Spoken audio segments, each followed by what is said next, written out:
Let's try this again. I was on mute and I ain't even know it. Start that shit over, DJ Knockout.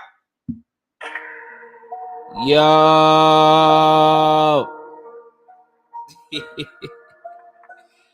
I say yo. Let's get it.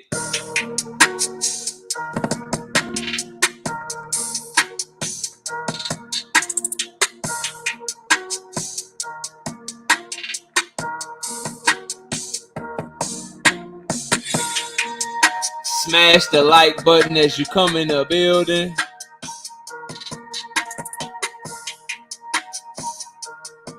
Let everybody know Knockout over here cooking with that real shit. Hey.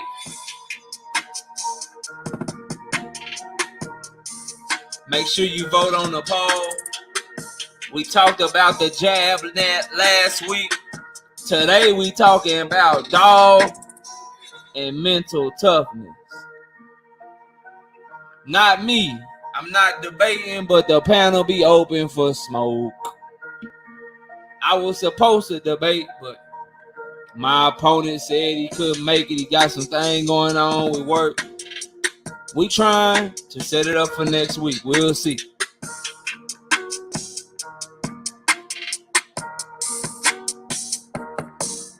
Hey.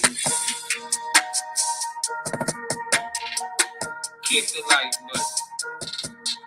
Punch the like button. Headbutt the like button. Elbow the like button. Power bomb the like button for my wrestling fans. DDT the like button for my wrestling fans. Y'all get it?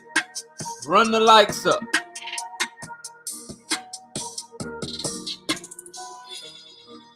Hey.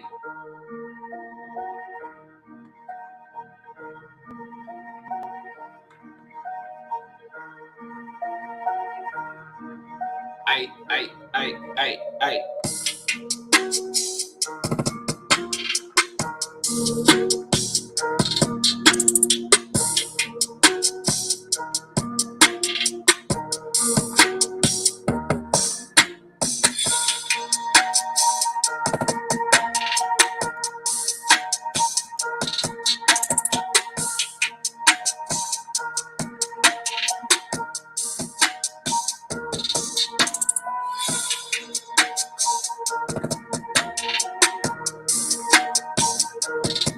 Silverado Law, man. I don't know, bro.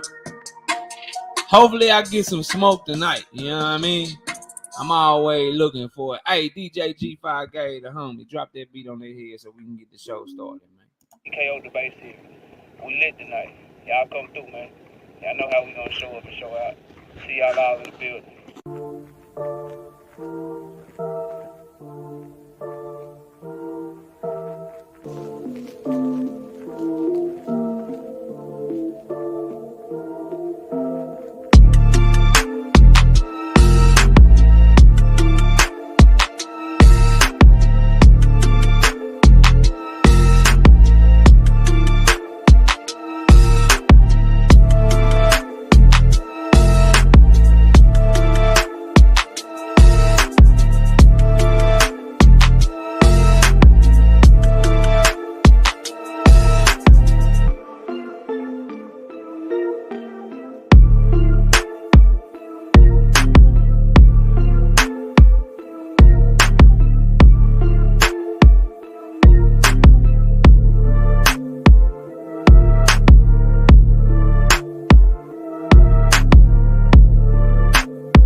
All right, man. Let's see who we got in the building. Get the camera turned on. Get the hat right. You feel me? And let's get the cooking. Who here, man? Let's check in. Let's do a roll call. Drop a comment if you're in the building so we can acknowledge the people that we have here on time, ready to rock. Karma 123, what's happening? Ray Patterson, what up? Todd Swindle, Terence Chavez, Oak Cliff Sensei, Skills from New Orleans in the building. What up, bro? We got Black Preacher Man in the building. Why didn't they click on Skills? There you go. Savage Bo, Thrill Hill, the OG, The Future, Brian Branch, Cash Crypto, William Old School, Silverado Low, Dontre Thomas, Bullet Gibson, D Free in the building, B House, what up? Brandon House, Gertz, what's happening with you? I be who I be and nobody else. What up? Jaden J 2100, what happening? Donnell Clark, Bay, what up? Skywalker, what up, homie? What up with it, bro? Not me. What's happening with you? Not me. Who else we got, man? Edgar Chavez in the building. What's happening with you? BH, I see you, bro. BC, Brian Corbett, what up? EB Sweat Lot, what up, bro? Brian King, B Falcone. Excuse my masculinity in this thing. G Parker, what up, bro? Uh-oh. It tried to jump, but we right back at it. Where it go? Where it go? Why is hating? Why is hating, bro? Well, there you go. Excuse my masculinity. What up? G Parker, there he go. What happening with you, G? Who else we got, man? Oh, there she go. There she go. What's up, baby? Salute. Salute, baby. Omega Red, what's happening with you, bro? Zach B, what up?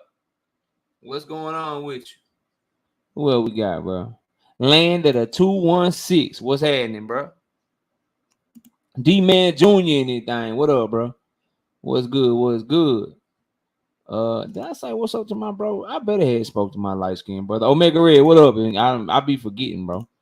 Kizzy, what up with it? Master Khalik, what's happening?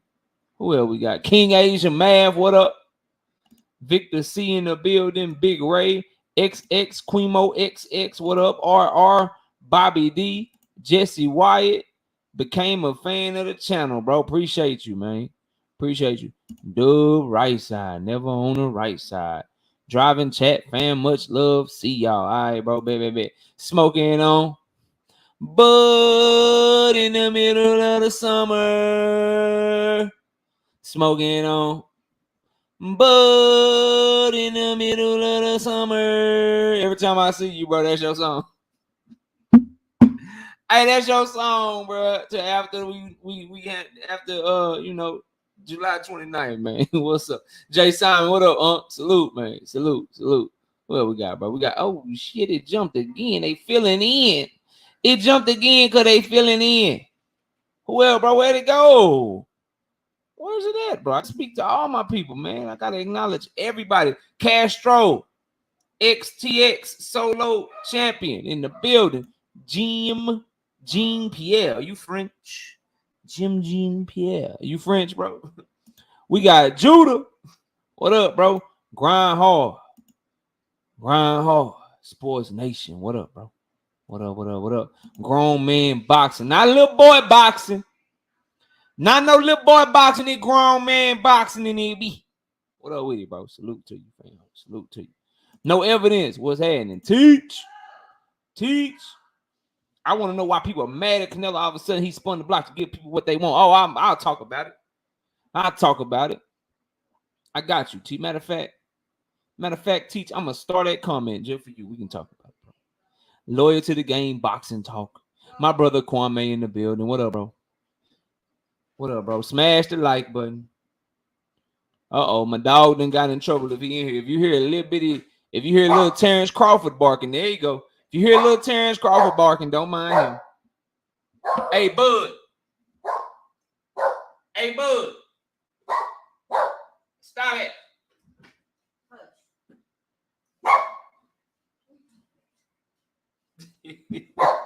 You gotta get him out of here. Yeah, give me her. Come on. Give me her. She'll be quiet. All right. He blew. All right, my bad, man. We had to kick Bud out. Bud causing a ruckus again. Bud trying to fight my blinds just like the real Bud was trying to fight DJ and shit. Got the wrong op. You know what I'm saying? Crazy, bro. Crazy out here, man. You know what I'm talking about? Crazy out here, bro. Boxing Daily Podcast. What up, bro? Let's get through this thing. Lou Eric Grassroots, what's happening? William Old School, Fred Gant, what up? Brother Huey Q, what's happening, bro? Mastermind, what up, man? We got a new channel member, Jim Jean Pierre, in the building, all the way from France.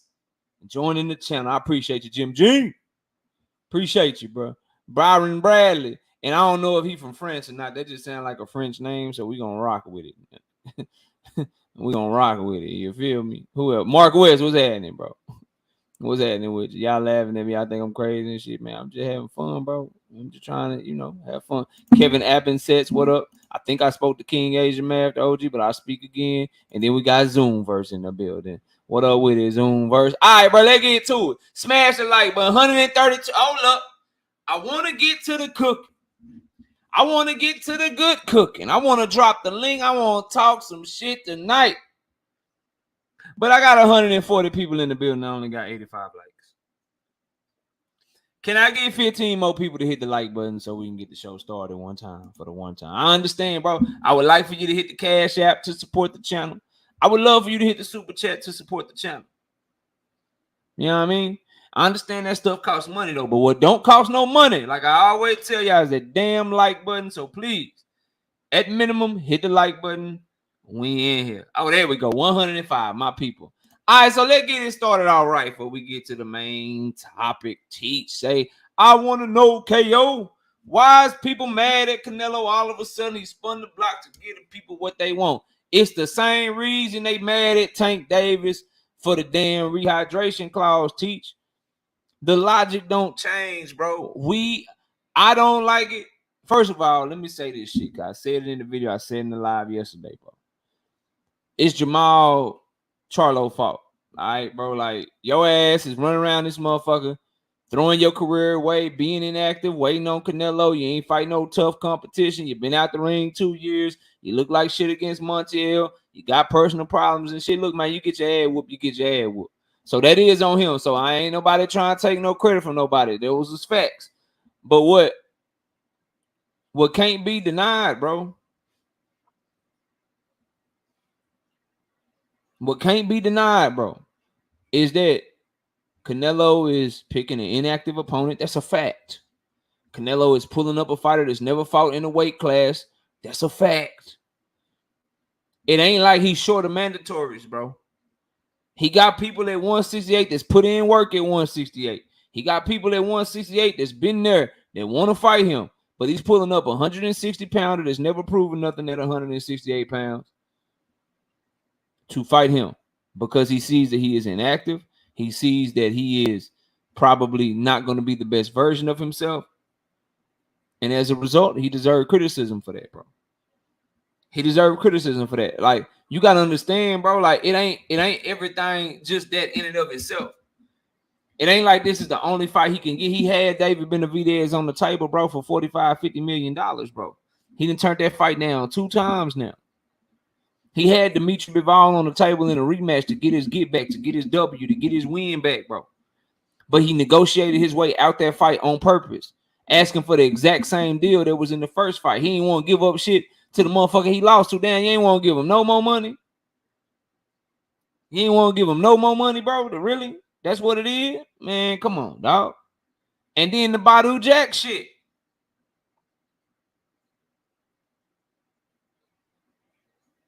The Badu Jack shit, bro. He tried to pull Badu Jack down to 180 pounds, bro. And put a rehydration clause on him. The cruiserweight limit is 200 pounds. So he was going to make that man make 20 pounds below the weight limit and tell him how much food and water and Pedialyte and all that shit he could drink and eat, bro. And then after all that, he tried all that first and then finally came to Jamal Charlo. Teach, here's the ripple effect of that, bro. Here's the ripple effect of that. Teach, check it. 3-fight deal, Charlo, Benavidez, all that. Here's the ripple effect of that. You can kiss Benavidez fighting anybody worth something goodbye. until he fight Canelo. So the same shit that he got mad at Caleb Plant for. Remember, Caleb Plant was just like, shit, I got the IBF championship belt. Canelo said he going for undisputed. I ain't fighting nobody. Give me a true ox. Give me the other Caleb. Give me Caleb True Ox. Feel me? Give me Caleb True Ox.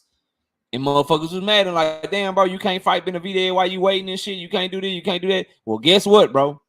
Guess what Benavidez about to do? Why you think his daddy talking the way he talking about David Morrell right now? Oh, he just need 2-3 more fights. He'll be dangerous. He just need 2-3 more fights. He'll be dangerous. So you can, and if they got Demetrius Andrade, you can kiss them two goodbye. They ain't fighting nobody, bro.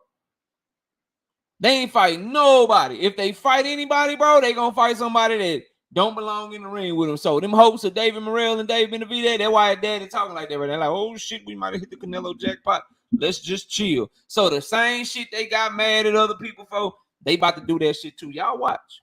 Y'all watch. Y'all know the takes age like fine wine. Y'all know I don't be lying to y'all, bro. Y'all know the logic sound and shit. So if that is indeed true, Teach, watch what I tell you, bro. Watch what I tell you. Dave Benavidez gonna be like, shit, why would I take this dangerous ass fight with David Morrell when I can just wait on Canelo? That's why daddy talking the way he talking right now. What, David Morrell don't have enough fans. Yeah, ain't it crazy? Before they got on pay-per-view, they ain't give a fuck about fans. They were like, we want all the smoke with everybody. Then as soon as they had their little pay-per-view fight, got a taste of that little back end bread, probably hit their first M's and shit, made some M's. Now they want to know how many fans you got. Now they want now you don't bring nothing to the table. The same shit that they got mad at other people saying and doing, they doing that shit now, bro. DeMonte, what up? So think about that shit, man. Oh, Demetrius Andrade, if he on the deal, him versus Morrell, him versus motherfucking Benavidez, you can kiss that shit goodbye too. Edward Plex, if it's a 3-fight deal, this is what I think. I think Charlo first, then I think he'll fight Andrade before he'll fight Benavidez. And then I think it'll probably be Earl at the back end of that deal, assuming that Earl beats Bud Crawford like I expect him to, bro. Straight up. Shout out Schizo Paul with the $5 in super chat. Salute, KO. Thank you for keeping it 100 and calling out the duck moves. That's what we do, bro.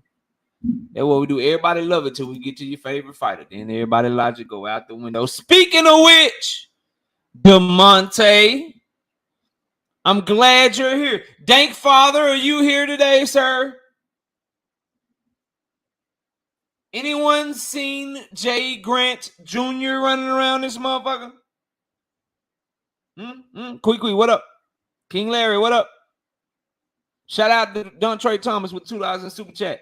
Canelo took the easiest choice that Al gave him. 100. Steven Jonathan, what up? Hey, man. Hey, bro. I love what Devin Haney said to Regis, bro. Leon Robinson, what up? I love what he said to Regis. Regis said, man, send that little timid boy this way. Send that little timid boy this way. Because, see, Regis had did a little quote tweet. He seen the Bill Haney say, yeah, we got a warrant out for Regis, and Devin going to be serving that shit soon. And y'all know I'm like, yo, who put the warrant out for Regis? Because the streets want Devin to serve a warrant on Tank. Who put that warrant out? Was it a secret judge? Or what boxing fan police put out the hit on Regis? I didn't see anyone do that, you know? But whatever. Regis saw that shit, and so he popped this shit on Twitter. He like, yo, send that little timid ass boy that way. You know what I'm saying? Well, get him. And Devin hopped on. Devin stunning on it. Hey, what? Timid? Who you calling timid? Talking about you was nervous when you was fighting a bona fide bum. I was like, yeah, Devin. That's what I'm talking about. That's the Devin. I love that petty shit. I never lose to a white boy in my life. Talk your shit to Regis. Talk your shit to Teofimo. Talk your shit to Shakur. Talk your shit, bro.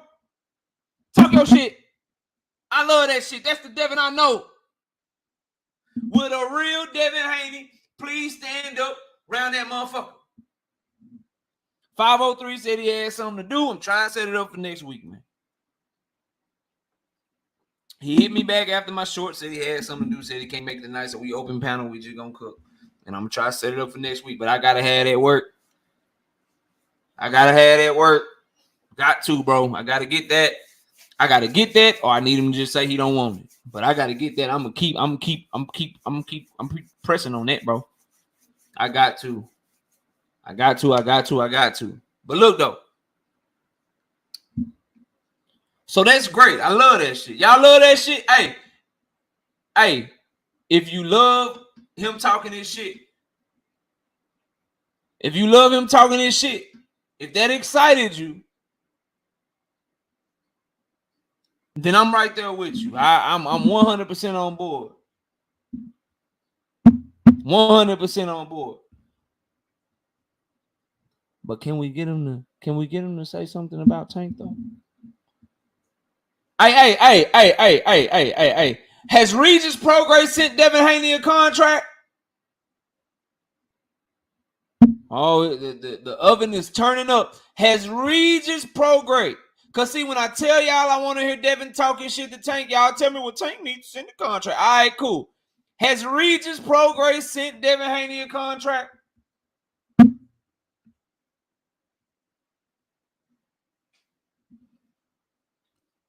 Y'all buttons don't work? I see one answer from King Asia Math. I'm trying to see, like, it's 219 people in here, y'all shit don't work. Like, that's a yes or no question. You know what I mean? That shit don't work. What's wrong? What's going on? Y'all typing, y'all buttons stop working and shit? Y'all had to reload YouTube or some shit? Oh, go post DeMonte. Don't do that, DeMonte. Don't do that. Oh. So you can talk shit to Regis with no contract, but Tank gotta send him a contract for him to talk shit. And Eddie Hearn, all right, DeMonte, you got a wrench. See, DeMonte, now you know, bro. You done seen my work, bro. So I gotta ask you. Let's put your comment on the screen. Let's find it. DeMonte, come on, bro. Cassandra, I see you. What's up? Come on, bro. Like I'm the guy, bro. So let's see. Eddie Hearn sending it next week. Don't worry, KO. Bet. You got a wrench. So that means you can drop links in the chat. Could you please drop the link in the chat where Eddie Hearn has said he's sending the contract next week? Can I get that? I want to read that real quick. I want to read that for the people. Because we don't want to put jackets on nobody. If that's the case, if he getting the contract next week, could you please, pretty please, put the link in the chat. What up with it, Dungeon Talk we're doing? What up? I'm just having fun. Just talking my shit. So can you put that in there for me, great brother? I'm just trying to, I'm trying to educate myself. Bro. I'm trying to, I want to read that shit. That's fire. That's fire and shit. Because, see, when I give y'all my sources about L-Dub and shit, that ain't enough. All right, let me read what you're saying. Let me find it. What DeMonte talking about? The homie DeMonte say he said it in the Regis post-fight press conference. Regis fought last week? So wouldn't he send? Isn't next week this week? Or did he say I'm gonna send it in exactly 2? I'm trying. So he fought on Saturday, the post-fight press conference on Saturday. He said I'm gonna send it next week, but this is next week because the fight was last week. So what are you talking about, bro? So he said in the Regis post-fight press conference he's sending the contract next week. But next week is this week. So are we getting the contract by tomorrow? But you just told me he's sending it next week, KO, which is 2 weeks from the fight. But he said he's sending it next week, which is this week. So you're confusing me, bro. And I'm very smart. It's hard to confuse me. I need answers, goddammit. I need some answers, bro. They only do business on the weekend. What up, goon? All right.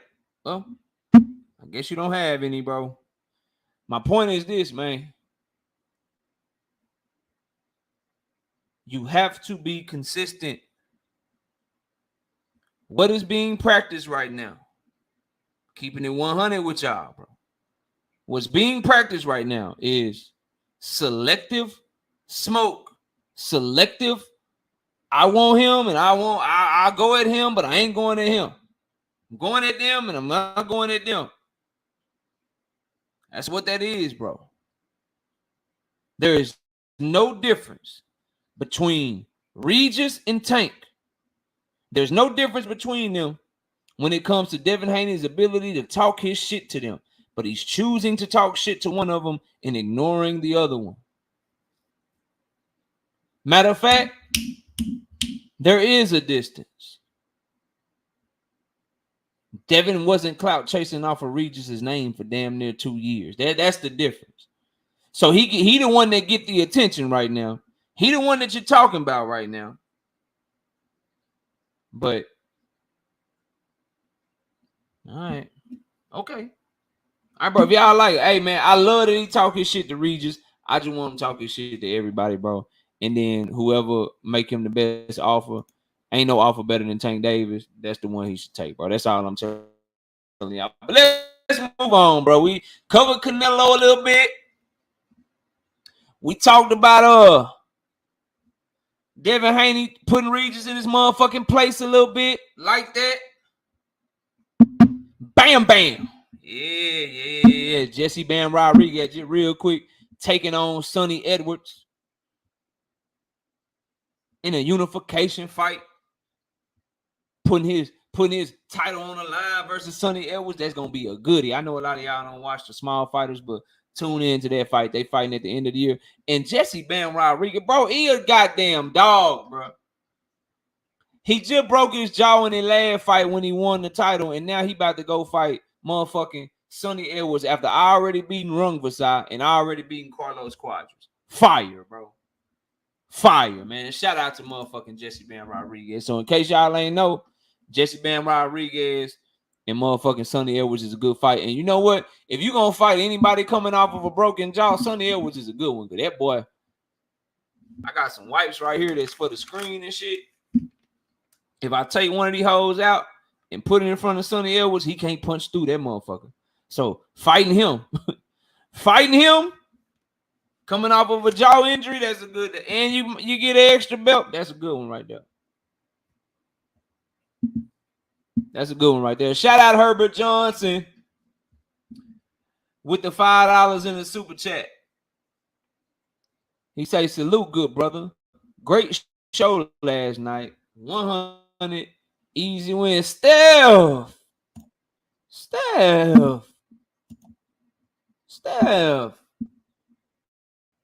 Why don't you show up to your debate with Money, bro? You were supposed to debate Money Brown, bro, in the tournament. And you didn't show up. Bro. But I'm glad to see you, man. I'm glad you're okay. I know business comes up and maybe you had to work or something. So salute to you, bro, and thank you for that $5 super chat. He said, I got Sonny. Be well, KO. Already. We going when we get closer to the fight. I ain't made my official prediction yet, but maybe we can bet something. All right, let's get to the main topic, bro. Smash the like button. Thank you to everybody in the super chat. Before I get to the main topic, let me see what y'all talking about on the poll real quick. 243. Y'all are so disrespectful. This is an Errol sexual channel.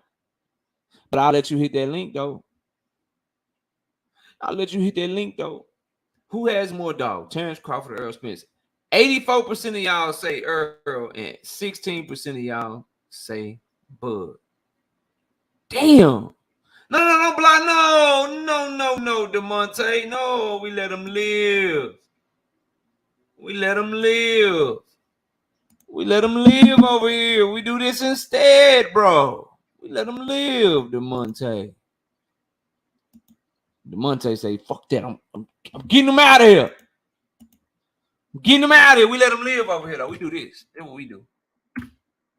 Panel ain't open yet. That's just for Seaside Deloke. Yeah, bro. Yeah. Panel not open yet. That's for Seaside Deloke. Yeah, that's for him. First of all, I'm heterosexual. I got a beautiful ass wife. That's number one. Number two, don't come in here name calling, talk boxing with me. Now I let you live now. I let you live. DeMonte, why you block Corral? Now, hey, you getting out of hand, DeMonte. Hey, he ain't disrespect nobody. He said that man don't really want a seat tank. He want a B tank. DeMonte, don't get, hey, man. I don't tell me you getting emotional over Devin, bro. Don't tell me you're getting emotional over Devin. Why you block the Tank fans? You say Devin won't be Tank. He got a purse like Tank, don't he? Don't he got a leg tattoo now? Don't he got a leg tattoo? Oh, you ain't block. It say you did, bro. It say you did.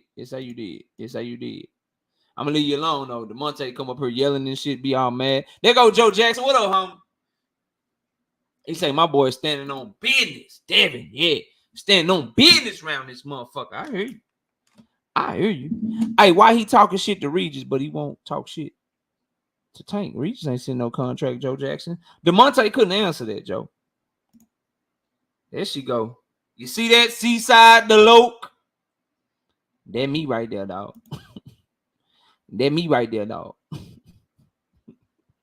Marquis, what happening, bro? What's up?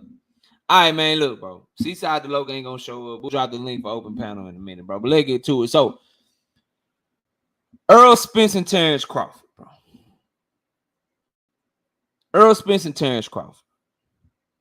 In a fight like this, bro. In a fight like this, no, JJ. No, Jonathan, no, bro. Never,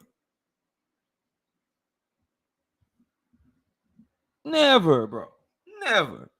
Only the truth. But look, though, bro. Let me tell y'all this, right? In a fight like this, man, it gonna come down to the two things I got in the title of the goddamn video, bro. That's why I got Errol Spence doing that man dirty, bro. It gonna come down to the dog you got in you. It's gonna come down to your mental toughness. Now, people act like you don't know how much dog they got. You can't tell how much dog they got, man, if you done anything at a high level athletically, bro. Anything at a high level athletically. You can tell when somebody got that dog and somebody soft. Any high level athlete to tell you that, bro. Any high level athlete to tell you that. Anybody that's really competed, like made it to college playing sports or some shit, went pro or semi-pro. Anybody that's competed at a level where you really playing for something, bro, you know when somebody got dog in it. You can tell. And let me give you a few signs. See, there have been plenty of times where Errol Spence could have folded, bro. Well, he could have been like, man, you know what, y'all got key for me and shit. This man bullshit, bro. Forget standing on business. Forget me saying I want to fight that bad and shit. My actions ain't gonna line up, and I'm just gonna go ahead and fight somebody else, bro. See, Bud Crawford, bro, every time he got a chance to prove, like, for real, like, say, bro, I'm a dog. I want what I'm really talking about. I'm really with the smoke. I want Keith Thurman. I want Danny Garcia. Yeah, I want the best welterweights in the division. When he got a chance to do that shit, he always got to come back around and do the shit. Like, in 2018, he could have showed he had dog and went where the fights was at that he said he wanted, but where did he go, bro?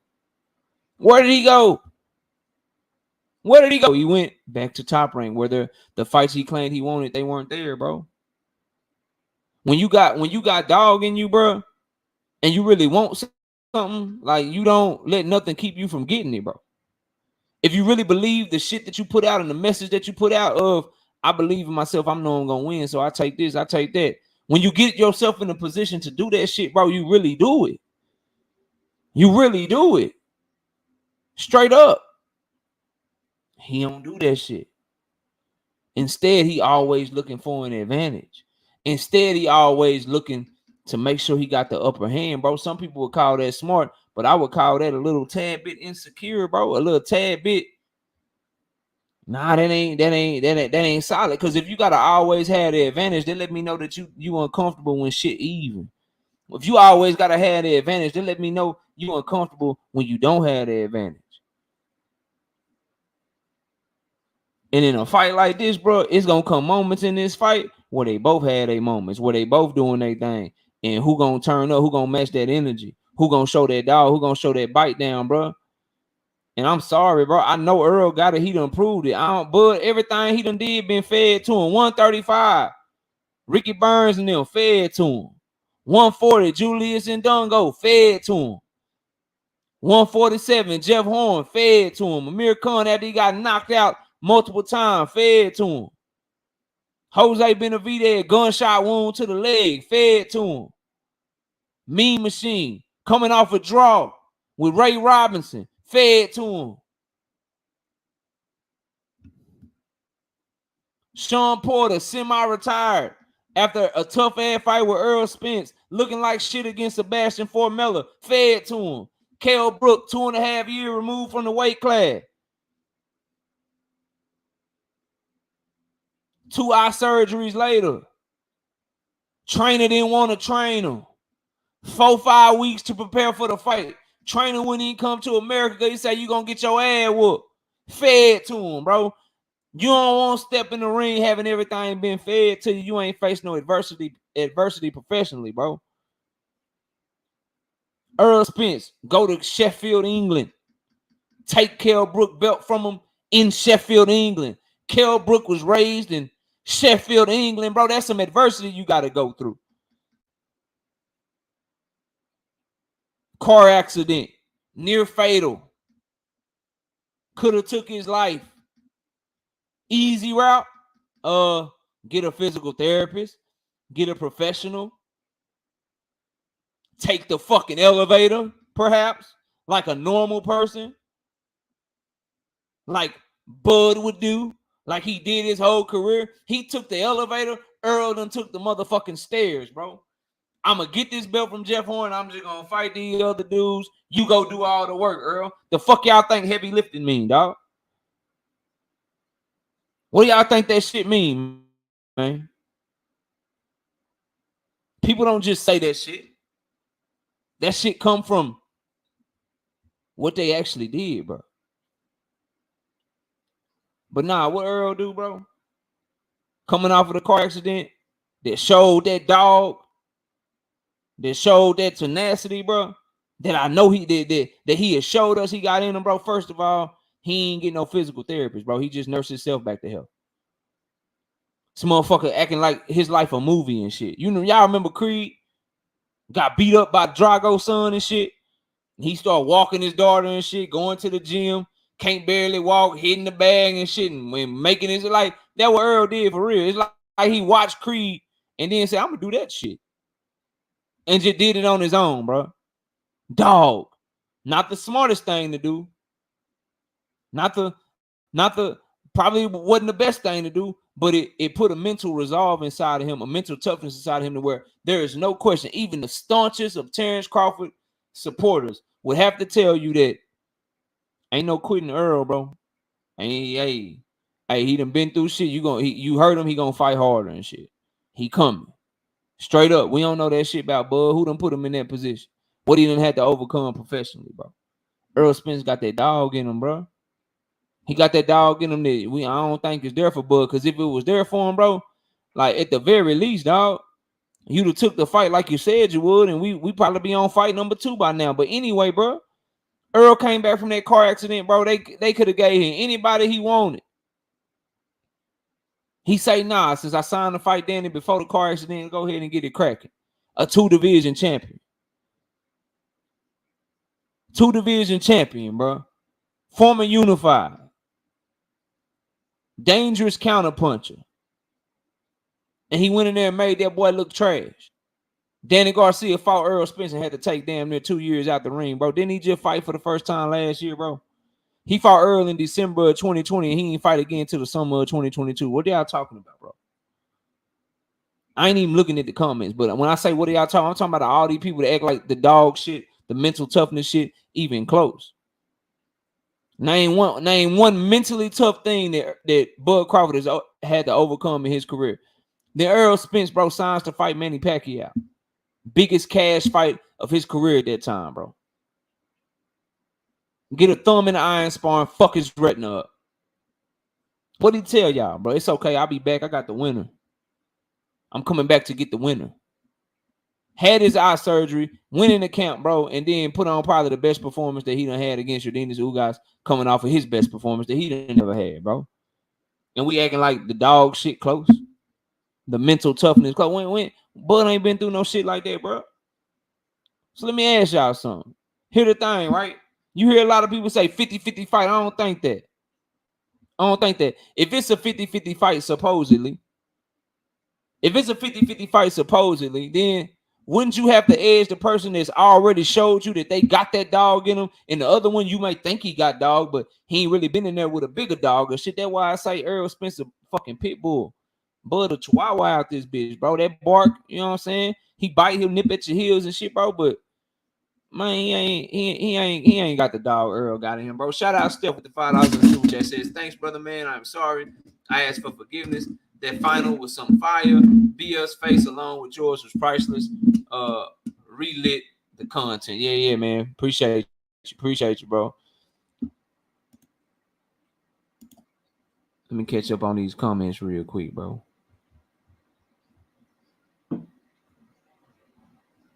Hold on. Whoa, hold on. Let me catch this.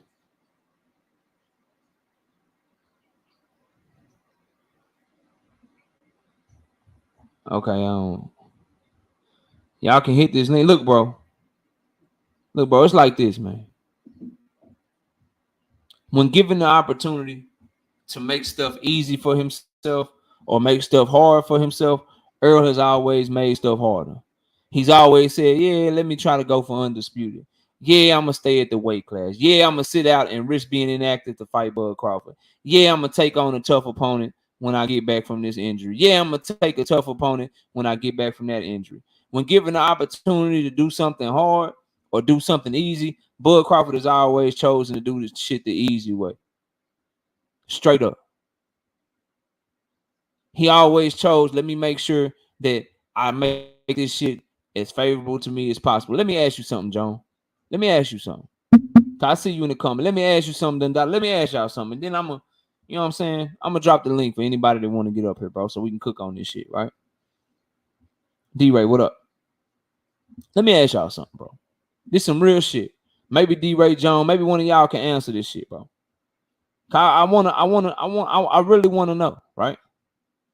So Earl giving in all of Bud's demands. Bud getting what he wanted. Got a serious question for y'all, bro. Jonathan McDonough, you too. You in here repping Crawford. Salute to you. I got a question for all the Crawford fans, bro. Why did he have to talk on the phone to Errol Spence to get the fight made, bro?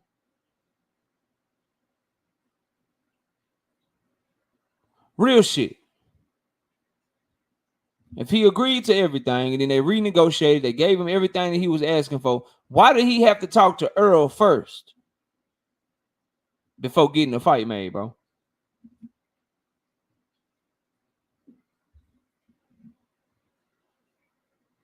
Why did he want to talk to him on the phone first? Serious fucking question, bro.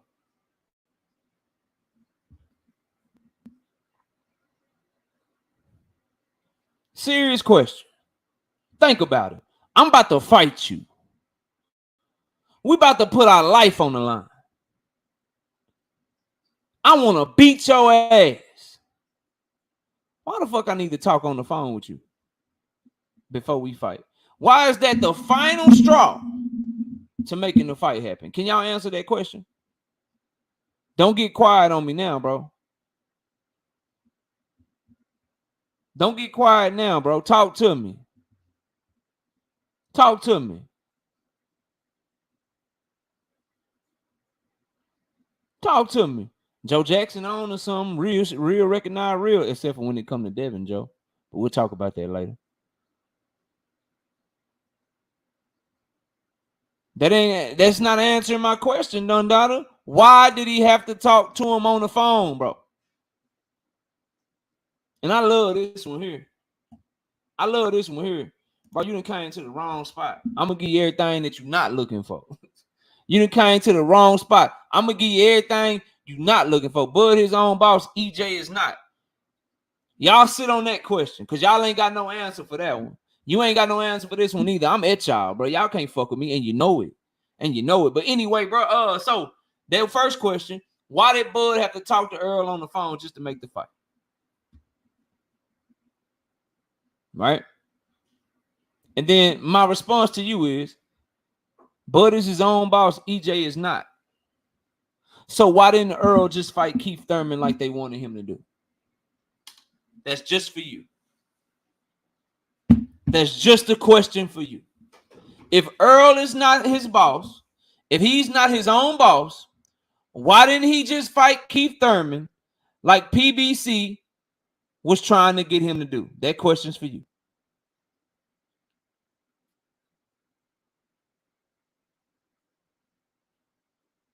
Don't forget to type now, bro. Don't do that shit now. Do not forget to type now, bro. Yeah, I'm not. Hey, whatever you think it is, Jonathan, this ain't that, bro. I'm different. And we got the debate series. We can get it cracking too. But I ask a simple question. No. No. Don't move the goalpost. Don't move the goalpost. If he's not the boss, how come they had to make the fight that he wanted? Why didn't he fight Keith Thurman like they wanted him to do?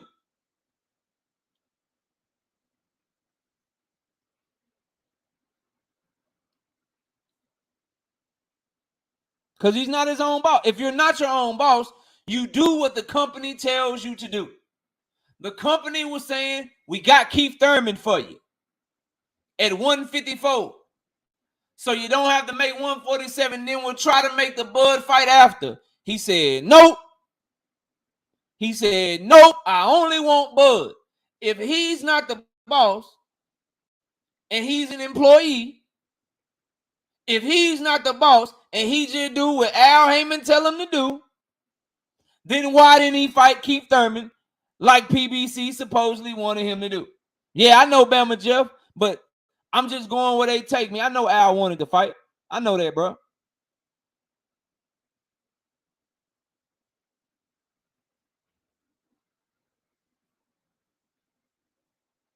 Joan said he or she answered me because I don't know if Joan is a girl or a boy.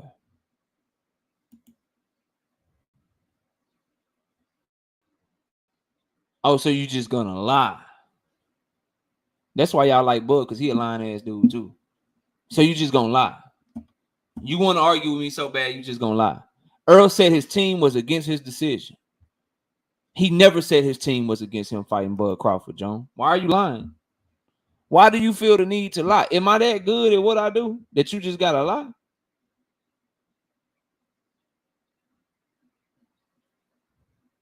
You just gonna lie? What else specific volume? You just gonna lie? Tell you what, John. Tell you what. Out in the stream right now, if you put a link of Errol saying, well, let me put it back up here. I will end the fucking stream right now. Because I'm tired of y'all coming over here lying and shit, bro. I really, and like, you lying ass people get on my fucking nerves, bro. You will lie. Like Omega says you's a boy. Says you's a man. You lie for another grown man that you don't even know. So I tell you what, John. Put a link in the chat. I'll play it for everybody up here. Put a link in the chat where Errol said that his team was against him fighting Bud Crawford. Put a link in the chat where he said they was against him fighting Bud Crawford, and I'll end the fucking stream right the fuck now. What up, Mac of the South? What up, Mac of the South?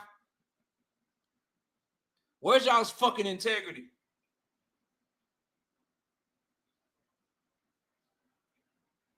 Why are you willing to be a fucking liar?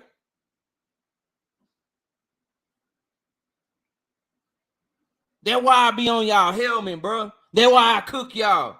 Because you'll lie. Put it in the chat. You said that shit like it was true, too. You said that shit like it was true. Oh, Errol said that it was against his team. He said he went against his team, and he finally stood his ground. Put it in the chat. That's what I'm going to start telling y'all lying ass. Put it in the chat. Nobody take your fucking word for it. You support a lying ass person. Oh, now y'all want to talk about the fight. Nah. You told me that Errol was a goddamn employee. Boy, my memory good than a motherfucker. No, hell no. We know. No, Jonathan. No, sir. You said Bud the boss. EJ is not. He an employee. I asked you a question. Now you want to talk about something else. Of course you will, John. I'll be here because you won't come back with it. Of course you will. No, Jonathan. You said Errol is not a boss. Errol and Bud is. So, why didn't Errol fight Keith Thurman like PBC wanted him to do? Why did Bud have to go to Errol to get the fight? Why is Errol the one that's putting up the network? Why is Errol the one that's making the offer to Bud? If Bud is the boss, what happened to the trust fund? What happened to the $25 million that he had on the table for the fight? What happened to all of these boss-ass things that he had? If he's a boss and Errol's not a boss, why ain't fighting on Omaha corn shucking network or some shit, bro? Why that? Why that, bro? But now you want to talk to me about the fight. And even that's wrong. Styles don't make fights. Whoever can impose their style makes the fight. I really do this shit. That's why there's no one style that just always beats another style. Bro, let me learn you something. Since you want to talk shit to me from the chat, let me learn you something real quick. Styles don't make fights. The fighter that can impose their style is what makes the fight. That's why there's no one style that beats all other styles. If there was, everybody would just fight in that fucking style. Common fucking sense. That's why sometimes the counterpuncher loses to the pressure fighter. Then sometimes the pressure fighter loses to the counterpuncher. Sometimes the dude with no defense beats the dude with good defense. Sometimes the dude with good defense beats the dude with no defense. Styles don't make fights. They don't. The person who can impose their style is what makes the fight. Learn yourself something, bro. Just stop repeating shit that somebody else told you, dog. Just stop repeating some shit that somebody else told you. You feel me? And answer my goddamn question. Why ain't nobody answer my question? Oh, what Alex? Oh, Alex, tell that to KO so they all want a team. Oh, where Alex at? John, EJ said it on ESPN First Take with Bud there. Cool.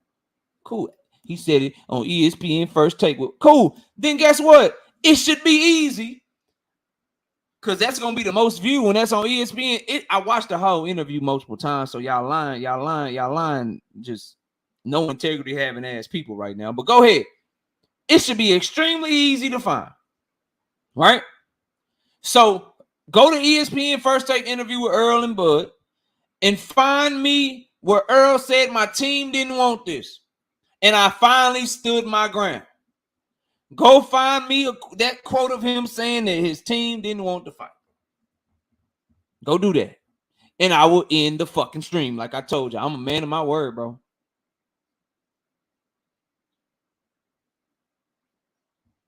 I'm a man of my word. But here you go. Here you go. Hey, look. I hope y'all come up here. This is open for anybody. We dropping. Earl will get stopped if he tries to go to the body. You still not gonna answer my question. Look, bro, just say I ain't got no answer, knockout. Just say that, bro. Just say knockout. I said some bullshit. I tried you like you was somebody else. I came over here. I didn't know. I'm just a Bud Booty Bandit, bro. I'm just a Bud Butt Buddy. I just love me some Terence Bud Crawford. So I came in here repeating some shit that some stupid ass channel told me, not knowing that you already cooked almost every fucking Bud Crawford channel that there is to cook, bro. Like I didn't know that the dudes that I'm been listening to knockout, the dudes who channel that I be going to knockout, and they be saying this shit. I thought I could come over here and repeat that to you because I didn't know that you already debated and killed most of them. So I didn't know that, bro. So my bad. Just say that, bro, and we can move on. Just say that, and we can move on. Just say that, and we can move on.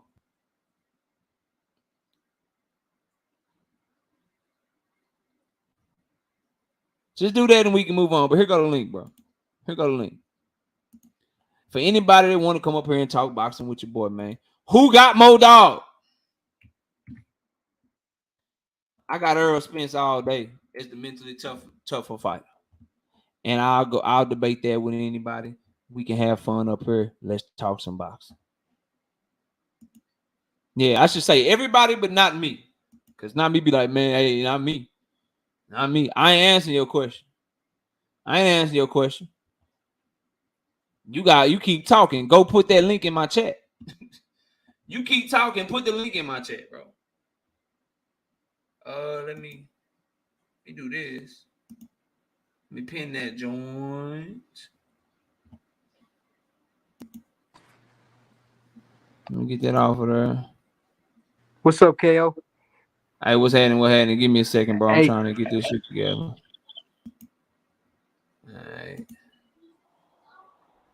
right. And all right, Joe, go ahead and talk to me, bro. What's up?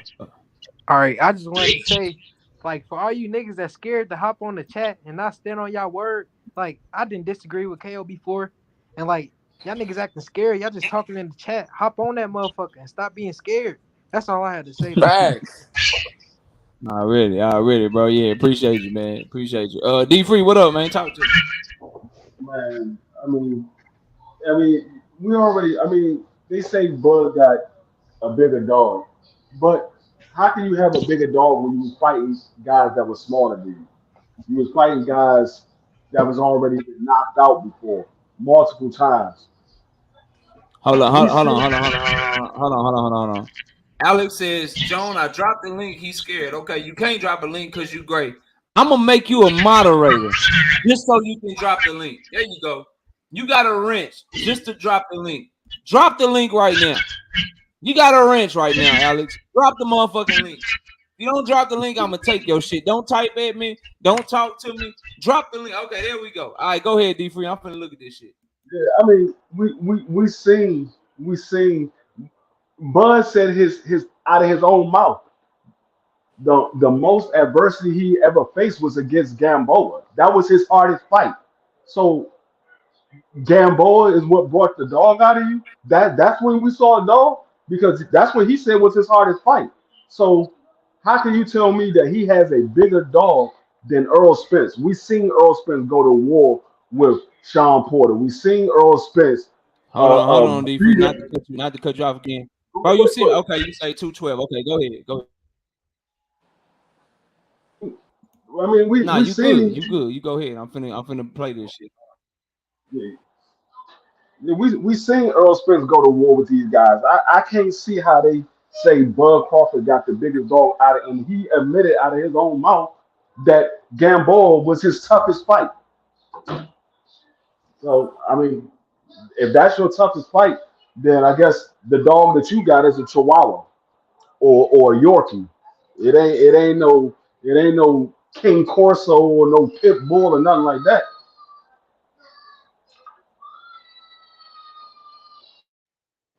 Man, so listen, y'all Bud fans, listen. I got you. I'm gonna help you out. First of all, it's a couple rules I got to discuss with y'all Bud fans. You feel me? When you come Nah, to this bro. channel, Hold on, bro. Cause I'm tired of people lying and shit, bro. So look. I want everybody. Okay, so this is the link he sent me. He say this shit at 212, where Earl said he told his team that they didn't want the fight, and he went against his team and he made that shit happen. That's what he said, bro. Connected. That's what he told me. Earl said, you done wasted my whole goddamn time lying and shit, and I'm just gonna expose you as a liar. I'm gonna take your wrench and I'm about to block your ass with your lying ass. You's a lying ass motherfucker, bro. I'm tired of you lying ass people, man. So hold on, I got you. Hold on, real quick. Just so man, everybody know, and that's his shit. 212. Your lying ass, bro. man, KO, stop bullying these niggas, man. Nah, fuck that, bro. I'm tired of lying ass people, bro. I'm tired of that shit. So, just so everybody know, bro, look at that shit. That's what he sent me. And the shit's on 2 minutes and 12 seconds. I'm finna play this shit with my motherfucking speaker so y'all can hear what they listen to this shit, bro. So Earl went against his team and stood his ground and made the fight happen. He went against his team. He said his team ain't want the fight. This is what Earl really said, bro.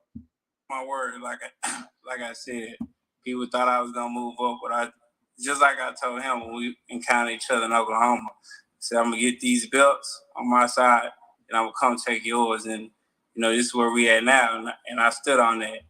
Even if it was leaving me standing out the ring a whole year, they trying to get me to fight other people. This is the fight I wanted, so I stuck to my guns and was like, I'm not fighting until I fight Terence Crawford, so my team got it going. With me, I feel like my style is y'all can't fuck with me for real, bro. Y'all can't fuck with me for real, bro. Stop fucking with me, man. Man, stop that bullshit. That man, I'm blocking your ass too. I'm blocking your ass too. That's the link he sent me. What the fuck I'm talking about? That's the link he fucking sent me, John. You gonna lie? I'm tired of y'all lying, bro. You lying ass motherfucker too, man. Go on somewhere, man. There you go. Bye. Hey. Bye, bro. Go on somewhere, bro. Y'all are just lie. Y'all are just make shit up. That's not the correct link. That's the link the nigga sent me, bro.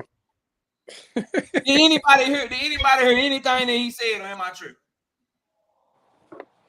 Come on, bro. Y'all go ahead though. What was you saying? Who was talking? D Free or who was that? Who was that, bro?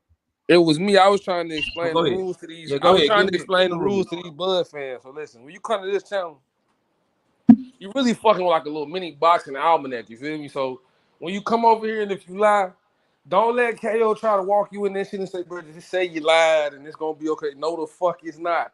Nigga, if you lie, stick to that motherfucking lie. You better not move an inch off that motherfucker as soon as you do. It ain't just KO that's looking at this shit. You got D Free. You got all these other niggas in the chat that's gonna get on your ass. So that's rule number one. Stick to your fucking lie. Number two, I understand you Bud fans. You feel me? Matter of fact, I'm gonna jump ship. I understand Bud gonna do this, and that. Bud gonna fuck up Spence, even though Spence hit like a motherfucking semi. And Bud ass about soft as a motherfucker. But you know what? We gonna pull it out, Bud fans. We gonna pray before we go out there to that ring. And hopefully God answer that motherfucking prayer. We make it out undisputed. You feel me? I understand what y'all thinking and listen, I get it. See, KO don't get it.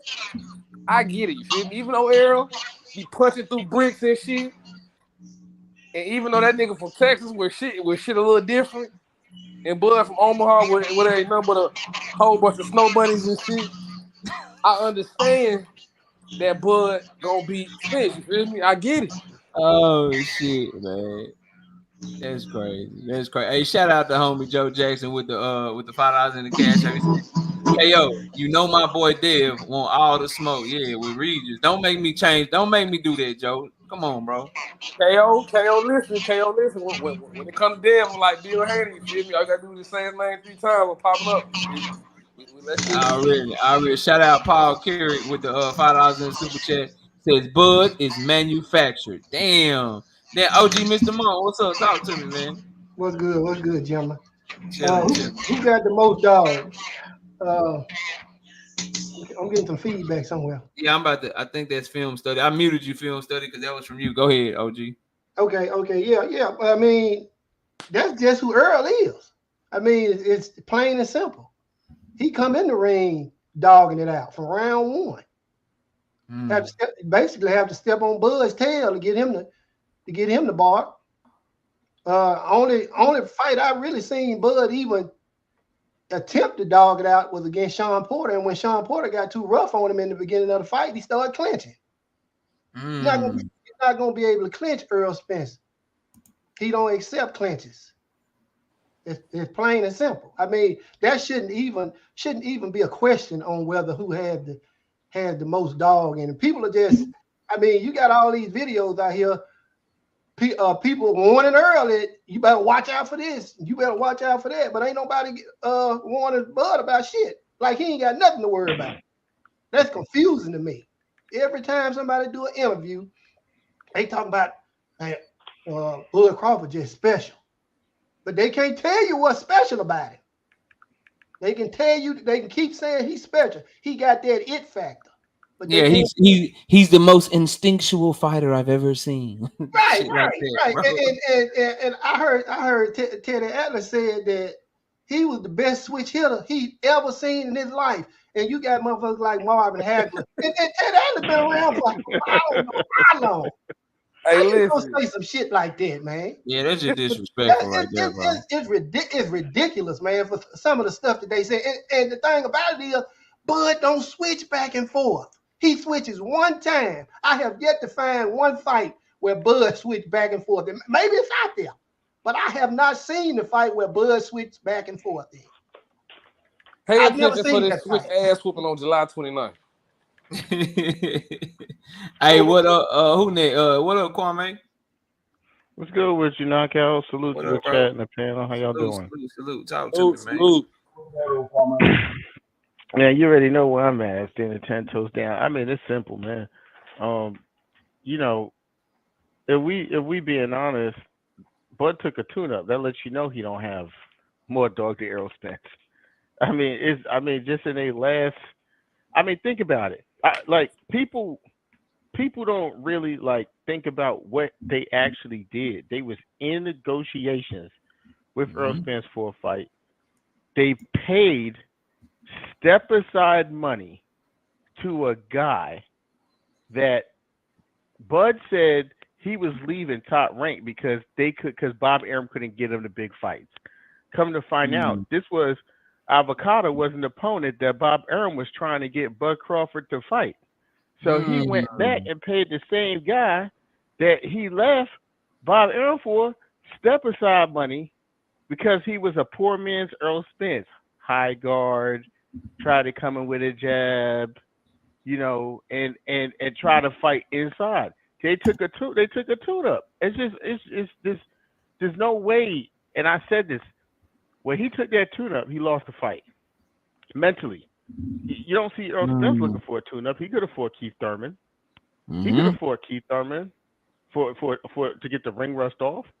But no, look, Terence Crawford, he has Dawg. You know, he's a confident guy. He's a natural born fighter. But he got Dawg. See who he had Dawg for? He got Dawg for people he feel in his heart he could beat. He got Dawg. He tried to have Dawg, bro. That ain't true. Right. Dog. He tried to have Dawg for Derrick James.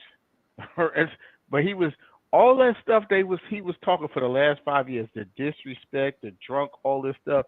He and Errol Spence face at a press conference smiling and giggling like a schoolgirl. You know what I'm saying? I just can't wait for the fight to happen, bro. I can't wait. I can't wait for Earl. Like he said, Earl's gonna break. Earl gonna break that dude. He gonna break. It's gonna hurt him. He gonna get broken on his mama's birthday in front of his kids. It's gonna. Damn, He it ain't gonna be is the his same. mama's birthday, bro. Damn, that's tough. It ain't. He ain't gonna be the same after the fight, bro. I'm trying to tell you. Talk about taking a rematch clause in 30 days. I don't think he's gonna be in the shape to take any rematch clause.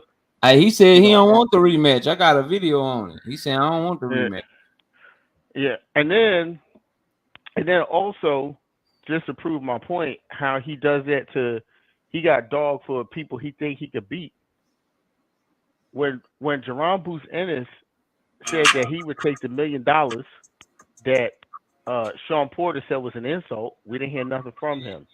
When Jerome Booth Ennis and his family came out and said that Terence Crawford not a real switch hitter, and Jerron said he'd do everything better than Terence Crawford, we heard nothing from him. But for Tank, he want to hop on social media and go back and forth with Tank and go back and forth with little guys. You know, that's his MO. So yeah, he listen, man, he got like Terence Crawford, he got a lot of self-confidence. And a lot of that self-confidence comes from his work ethic and how much he grind, because that just gives you that belief in you.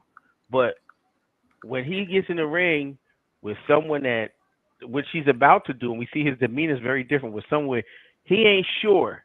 He could say out his mouth he's gonna win, but in his heart he ain't sure if he's gonna win this fight.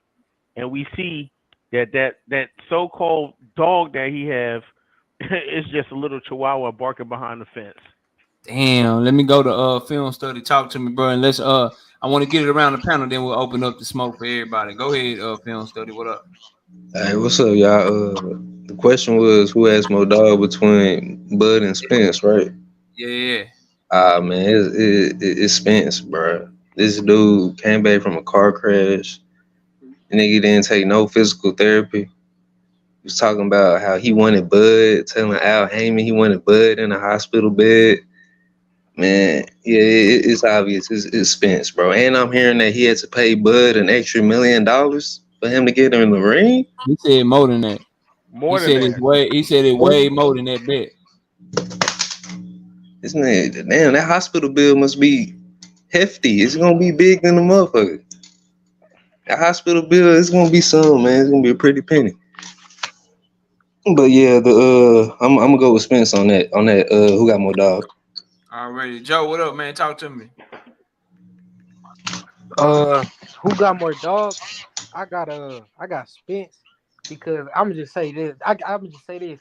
All right, when he got hit by Ugas, right, and the nigga looked away, and he caught another big ass shot, right. Anybody else will fall to the ground. This nigga hit the ropes, and then just start beating the nigga ass again. Yeah, he did, but that should have been ruled a knockdown, though. But still, though. Nah, but yeah, you're right. He did just continue to beat his ass. That's a fact, though. And I'm saying when that Terence got knocked down by Gamboa, like Gamboa, the nigga ain't really that much of a big puncher. He didn't get knocked down by him. He just got wobbled real bad by him. I seen the knockdown. That was Mean Machine. That was Mean Machine. He got knocked down by Mean Machine. Gamboa ain't knocked him down. He just wobbled him real bad. Had him doing the dance that we still waiting for it to come out. Yeah. But what I'm saying is, we ain't seen Earl like do all them like fidgety shit around the ring, or his ass ain't never touched the canvas. I'm gonna just say that. He got rocked though. He done been rocked. Larte rocked his ass badly. But his ass ain't never touched the canvas. Yeah, he ain't never been down. That's what I'm saying. We seen that nigga on the ground. And if you and they didn't count it as a knockdown, so you know if you want to be technical, Bud ain't never been knocked down. But he done look way more vulnerable with his chin than Earl. So I get what you're saying. Earl got some type of healing factor. Like he got some. I don't know. This motherfucker. He come back quick and he like get when hurt. He get buzzed, it affect him, but he go harder, I guess. Yeah, some people like that, bro. When it's called that fight or flight shit.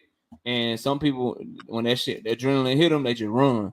Some people, when adrenaline hit them, they just fight, bro. Like they ready to go, and it's either gonna be them or you, and that's Earl, bro.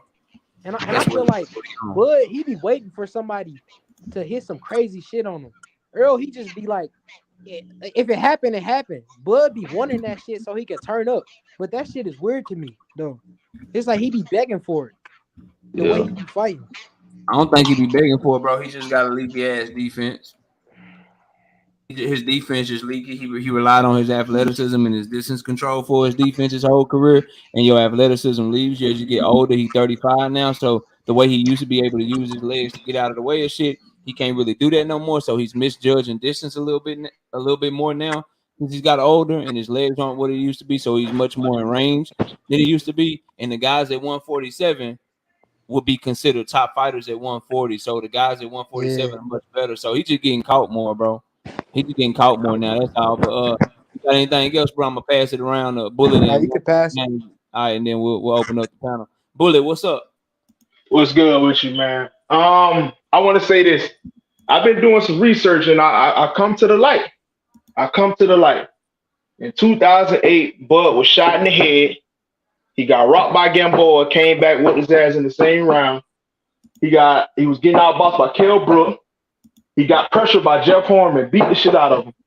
He got dropped by Igis Kavalauskas, got up and went to beating his ass. And after all that, I come to the conclusion that Earl gonna beat the shit out of him. Earl finna beat the shit. Earl finna beat the shit out of this man. Earl finna beat the shit out of this man. I had to give them boys a little something so they won't think we just crowning on Bud. Man, Earl clearly got the biggest dog. Regardless of anything anybody said, I know Bud got shot in the head 2008 and all that other stuff. That's I'm glad that he alive, man. God bless us to that young brother. But man, EJ, recent times, the man, you feel me? The man went head to head with concrete, bro. I don't give a fuck what nobody say. There's nothing more you can do to show that Bud got more dog than that. Point blank period. But y'all go ahead. One King James, welcome to the channel, bro. Talk to me. What's up? What's say, KO? Chilling.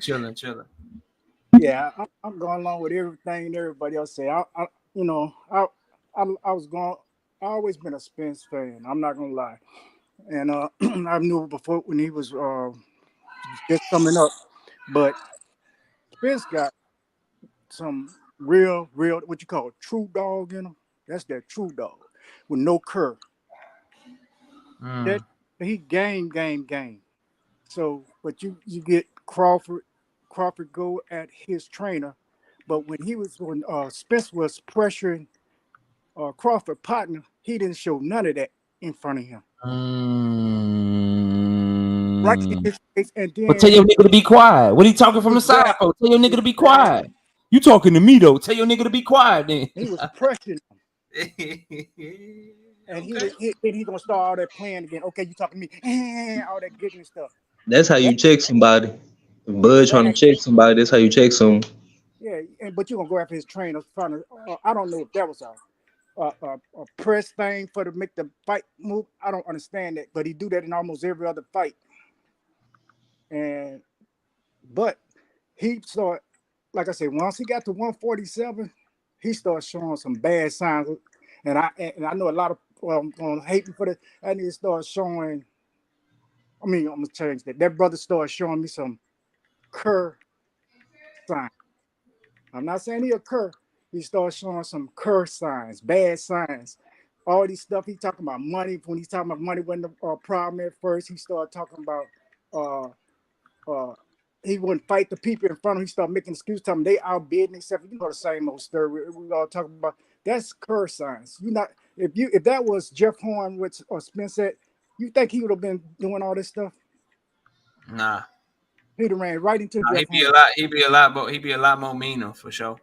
Exactly. So, but he said, Sean Porter's supposed to be his friend, and he was meaner with him. Yeah, but I need y'all go back and watch that Sean Porter and his fight in slow motion. Go look at that jump in slow motion. That jump gonna trip you out. It take about 3 or 4 rounds before they get either one of them get a clear punch. If you look at it in slow motion, I can't say about the angles that I couldn't see, but the angles I saw, them y'all need to go watch that in slow motion and tell me if that didn't look crazy to you. Now it could be me. But Okay, all right, I might check it out if I have some time. Let me go to yeah, King Asia Mav. What up? What up with it, man? Hey, what up, fam? Salute to the panel. Good Salute, point. salute, salute. Yes, sir. Yes, sir. You want me to answer your question? What was your Yeah, question? what Just you got repeat. for the show? Go ahead. What you got for the show? Who got more dog is clearly Spence. There's too much evidence, too many receipts, too much footage, yada yada yada to go on. That's clear. If everybody put trust in their eye test, you already know, unless you just choose to be delusional. And I'm just like most of the people on the panel. I get a little disgruntled, discouraged when them guys come in. You can root for your guy, but quit bringing the bullshit. You know what I'm saying? We're gonna pray for Bud and hope he come in and put in on a good performance. I'm a supporter of both. I just don't Yeah. see I just don't see Bud beating Spence. There's nothing in there to show it. And so well, he could box and he could do this and he could do that. Spence been in there with Mayweather. No, it wasn't a pro fight. It was beyond a pro fight if we to believe what was witnessed in that sparring session. It went past 12 rounds. Facts to everybody. Just like you put old boy on the spot, say bring up the footage, you could probably bring about 10, 12 people say, hey, I was there and this is what happened.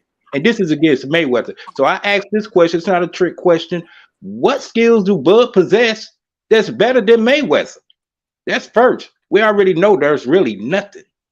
This is Mayweather, creme de la creme Mayweather. He wasn't a retired Mayweather. Matter of fact, he was getting ready for a fight if I'm He correct. ain't got more. The only thing that Bud got over Floyd at 147 is he has more power at 147 than Floyd. That's it though. Yeah, and that's due to Yeah, the hand thing. Okay, yeah. that's Oh, it. all right. That's it. Yeah. okay. Okay. But this one is really about I was gonna sit on this and save it, but I'm gonna go ahead and read and now they really about to be shaking in their boots. Just like what somebody I think it was probably was D Free Master that just said that you got to step on Bud's tail for him to get that bark out of him, that dog out of him. That means, hey, somebody done touched him and he done got hurt or rattled or whatever. And here go the question. Name a time when Spence done rattled anybody and they was able to overcome that. Go ahead and that's not a trick question. Name one time when Spence touched you up to make you oh shit, I'm in a fight. And they were able to overcome that. So if Bud gotta have that dog in him to get touched by Spence, that means he it's a downhill fight for him. It's over. Yeah, that's a great point because that ain't never happened with Spence, Hey, bro. I learned from y'all, man. I learned from That y'all. I ain't, know I'm that older ain't, than that ain't y'all, never, but yeah, go that ahead. ain't never happened before, bro. Like if when he get in there with you and you get the feeling like you in a fight, that shit over with. Big Dog It's Willis say Porter hung with him. Porter hung with him, but he ain't win. But he hung with him for sure. well, the towel He got finished his thrown in. dog We know walk. how that ended, and we know he already had one foot in the grave when he stepped in the ring. You know, people are like, well, He you talking didn't about know with that. Spence. He knew that. No, hold Porter on. lost He talking about with Porter lost Spence. the last 2 rounds after Spence hooked him. He lost the next 2 rounds. Never did recover. Okay. No, I had to. Okay, you was talking about when Yeah, I was Porter talking about fought Spence. Sean Porter. I'm talking about Okay. Sean Porter felt Spence, and he kept fighting. Spence just outdogged him and outworked him Yeah, and ended up winning the yeah, fight. But he kept fighting. I give yeah, him that respect. yeah, He kept yeah. fighting. True that, but if we to believe what Spence said, hey, I was just determined to fight his style of fight. Now Spence could be, I ain't gonna say it would be done for him to do that, but no, this is for all the belts. Spence, you go in there and fight your fight. Don't try to fight no Bud fighter. Now go in there and get that dude up out of there. You know, he's a good fighter, and you probably could say he's a great fighter. Make him look average. Go in there and make that dude look average. He done already tried to step to your trainer like he all woo woo wop and all this. And I know Spence feeling some kind of ways about that. You know what I'm saying? Just Spence like when feeling y'all some kind of way about getting hoodwinked and bamboozled when he went and fought Avanesia. See, people don't Yep. understand, bro. Earl just doing what he got to do to get that man in the ring, bro. He don't like him for real, dog. Facts. He don't like him. Like people don't understand to read the way people behave and their body language and what they saying, how they Yeah. behave, bro. He don't like Bud for real, bro. You That can't dude like got a man and say dangerous. you trying to break his fucking will, trying to make the man stop believing in God and shit. You want to break him spiritually. You want to break him mentally so he a good man, love his family and shit. You trying to make him a Keyword. deadbeat and shit. He trying to fuck him all the way off, man. You don't like Keyword. that man, bro. Yo, Key knockout. words. I love. I bring this up only because it's factual. A lot of times people think it's like making an excuse, Yeah, but Errol Spence was in the worst shape of his entire pro career when he fought Sean Porter. he was drinking this If shit. He wasn't doing strength he, and conditioning. He ain't had no Yeah. nutritionist, none of that shit, bro. That and ain't an and excuse. if That's a you fact. And he still and if you won. So. noticed and if you noticed, that is when Terence Crawford and Team Crawford started calling Errol Spence out by name. Before those fights, he kept saying, "Bob, Facts. I want all the big fights, all the champions, make it happen." But when they saw, remember, Bomac kept coming out and saying, he was a drunk and it fucked up your organs and he can't come back from that. He went on Trill Boxing Talk, was talking about that. So that's when we talk about Dawg, they always looking for an advantage. It's never looking for a fair fight. They look at, and I guess that's cool because there's money involved. I'm telling you, people, he's sitting up there talking about, to Spence at the press conference. Are you butthurt because what I did to Sean Porter or whatever? I hope they don't think that version of Errol Spence is getting in the ring on the 29th. I just thought of Let something. me catch it. Let me catch a super chat. Then y'all got it. Shout out Steph with the super chat with the $2. Got haters in here. Hit the like button, chat fam. Appreciate you, bro. Shout out Big Dog Willie with the $2 super chat. Spence can't even dunk a basketball. Bud can. Bed Bud Nation. I tell you. Oh shit, bro. Shout out Doug right side in the super chat with the $5 says, KO, stop ducking me, my brother. Devin Loma happened on May 20th. I need my push-up. I'm gonna do them this weekend, bro. I'm glad you reminded me, bro. I do them every day. I just need to film them, bro. We get our work in over here, bro. Holmes Enterprise say, I got 500 on Crawford all day. Bet on your boy, man. You supposed to. 500 I what? won't put 500. I won't put $500 on it though. Cause I don't pay 500 pesos. But Hey, do your knockout. thing. Go ahead, bro. I just thought of something, knockout. I didn't even pay attention to this till just now. What? This has all knockouts when he got a strengthening coach. And Yeah. his last fight, he had a strengthening coach and he stopped Ugas. Man, this joint ain't going the distance, man. This joint ain't going the distance. This ain't going the distance, bro. The way that they fight, you be a fool to pick it to go the distance, bro. That's a fact. That's what I'm trying to tell people. Like against Mikey Garcia and Sean Porter, EJ was doing something else out there. He So he was drinking and partying and fucking off his life. That's what they were doing. Didn't he say? Didn't he say the morning before the Mikey Garcia fight he had to lose 4 pounds? he said he wasn't. He said he was in a. Bro, he wasn't doing his thing, bro. And that's he said. I don't think he was with Blu-ray in the Mikey Garcia fight. No, he wasn't. Nah, he wasn't. that was a. Nah, he said he was in a sauna suit in the sauna. He was in the sauna the Mikey Garcia fight and a couple hours before the weigh-in. He said he wasn't even sweating. He was in that bitch for about 2 hours and he wasn't sweating. Yeah, he said he had to lose 4 pounds out of that sauna suit. I think he gonna be with Blu-ray this fight camp. Nah, he ain't with Blu-ray. Nah, he got someone else. Yeah, he got that white dude. Right. White dude named Fight to Be Fit is his YouTube channel. Bet. That was the one. He got the same nutritionist that Tank Davis got. That was the white dude that was working out with somebody else.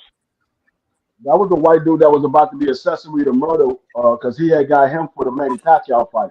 He was about to be accessory to murder. Nah, Blu-ray trained for Manny Pacquiao. Nah, Blu-ray was for Manny Blu-ray Pacquiao. trained for Pacquiao. Well, I think what we missing is that guy is what we missing is that guy's not his strength and condition. That's his nutrition. That's right. There's a brother in Dallas that he's seeing. You see him with him and Anthony Joshua. They had a skit about it, but he working with another guy. I forgot what his name is. It's a brother, a bald-headed dude that he working with for strength and condition. You see him and Frank Martin and Anthony Joshua, and they're working with him. Yeah, Frank Martin. Hey, Frank Martin solid. So shit, whatever it is, that shit working, bro. They need to keep doing that shit. And it's good that he How taking care of himself and doing his thing and shit, bro. Cause that's what you supposed to do. You supposed to live that lifestyle. So the car accident was clearly an awakening for him and all that shit. But let me ask y'all something. Pretty much all How y'all you back Spence, how bro. you What go ahead. What somebody said? Go ahead. Oh, let me before I do this Boxing Daily podcast. What up, bro? how y'all doing today? Chilling, man. What you got for the show, bro? Oh, I was just asking how are y'all doing today? Doing good. How you doing, man? What you got for the show? I just wanted to say something that not a lot of people in boxing know about that car crash, right? Um, People don't realize that Mo3 and Spence used to live in the same apartment complex. Man, shut And that shit there's up, man. rumors that Bro, no, Shut let that me talk. dumbass Let shit me up. talk. If it don't got nothing to do with boxing, we not trying to hear it, bro. We not trying to hear We that ain't No, trying but to subliminal hear rap it. shit. no, I got you. We No, talking I about got you. I the got you. ring. Just let me finish. Let me finish. Let me But we finish. but he we So, trying do to know say the about but same we do thing know about Cameron and this them but niggas we do said. know now, about now that let situation. me get I stay down let me here in get Dallas, bro. now let me get I stay down here in Dallas, Oh, you bro. all right. trying You to know be We know about the Killer about that. Kim? He situation, trying to right? be Killer Kim. Yeah, him. Let the All man right. speak. So all I was trying to Just get get it to, out. all I was trying to get to. Just let me finish. All I was trying to get to was when Crawford on the stage said to Errol Spence, "If he gets out of line, I'm gonna punish him." And Spence said, "Oh, I've been out of line. I'm not gonna get out of line." Basically, Spence is talking about his adversity, being chased, nearly dying. So what I think is gonna ultimately help Spence win this fight is the fact that he's been through so much outside of the ring. He nearly died. He ain't coming this far to lose, if that makes any sense. So Yeah, to he me, said. it just sounds like the Spence that's coming to fight in this fight is focused. There's no beef. He doesn't have personal problems going on. He's coming to fight. And for me, it sounds like Terence Crawford knows Spence is coming to fight, and there's nothing he can do about it.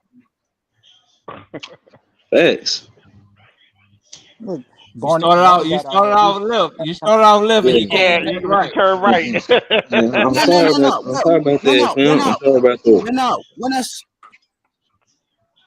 When I started talking, it was more about like the getting out of line part. Because Spence has been in outside distractions. He's got out of line before. So he's not gonna make that same mistake, but in the ring.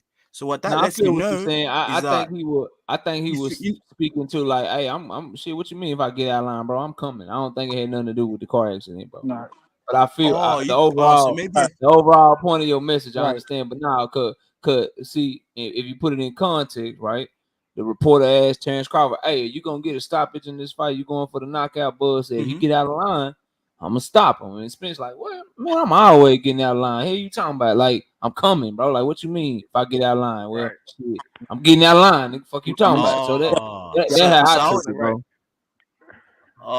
Like Wallow said, so I was like thinking yeah, too Wallow much said, about his it. chill button broke. I was Yeah, compli- you were trying to play psychologist and shit, man. You Yeah. yeah. Yeah. Oh, okay. Now I Knockout. got you, man. You know me, I be thinking.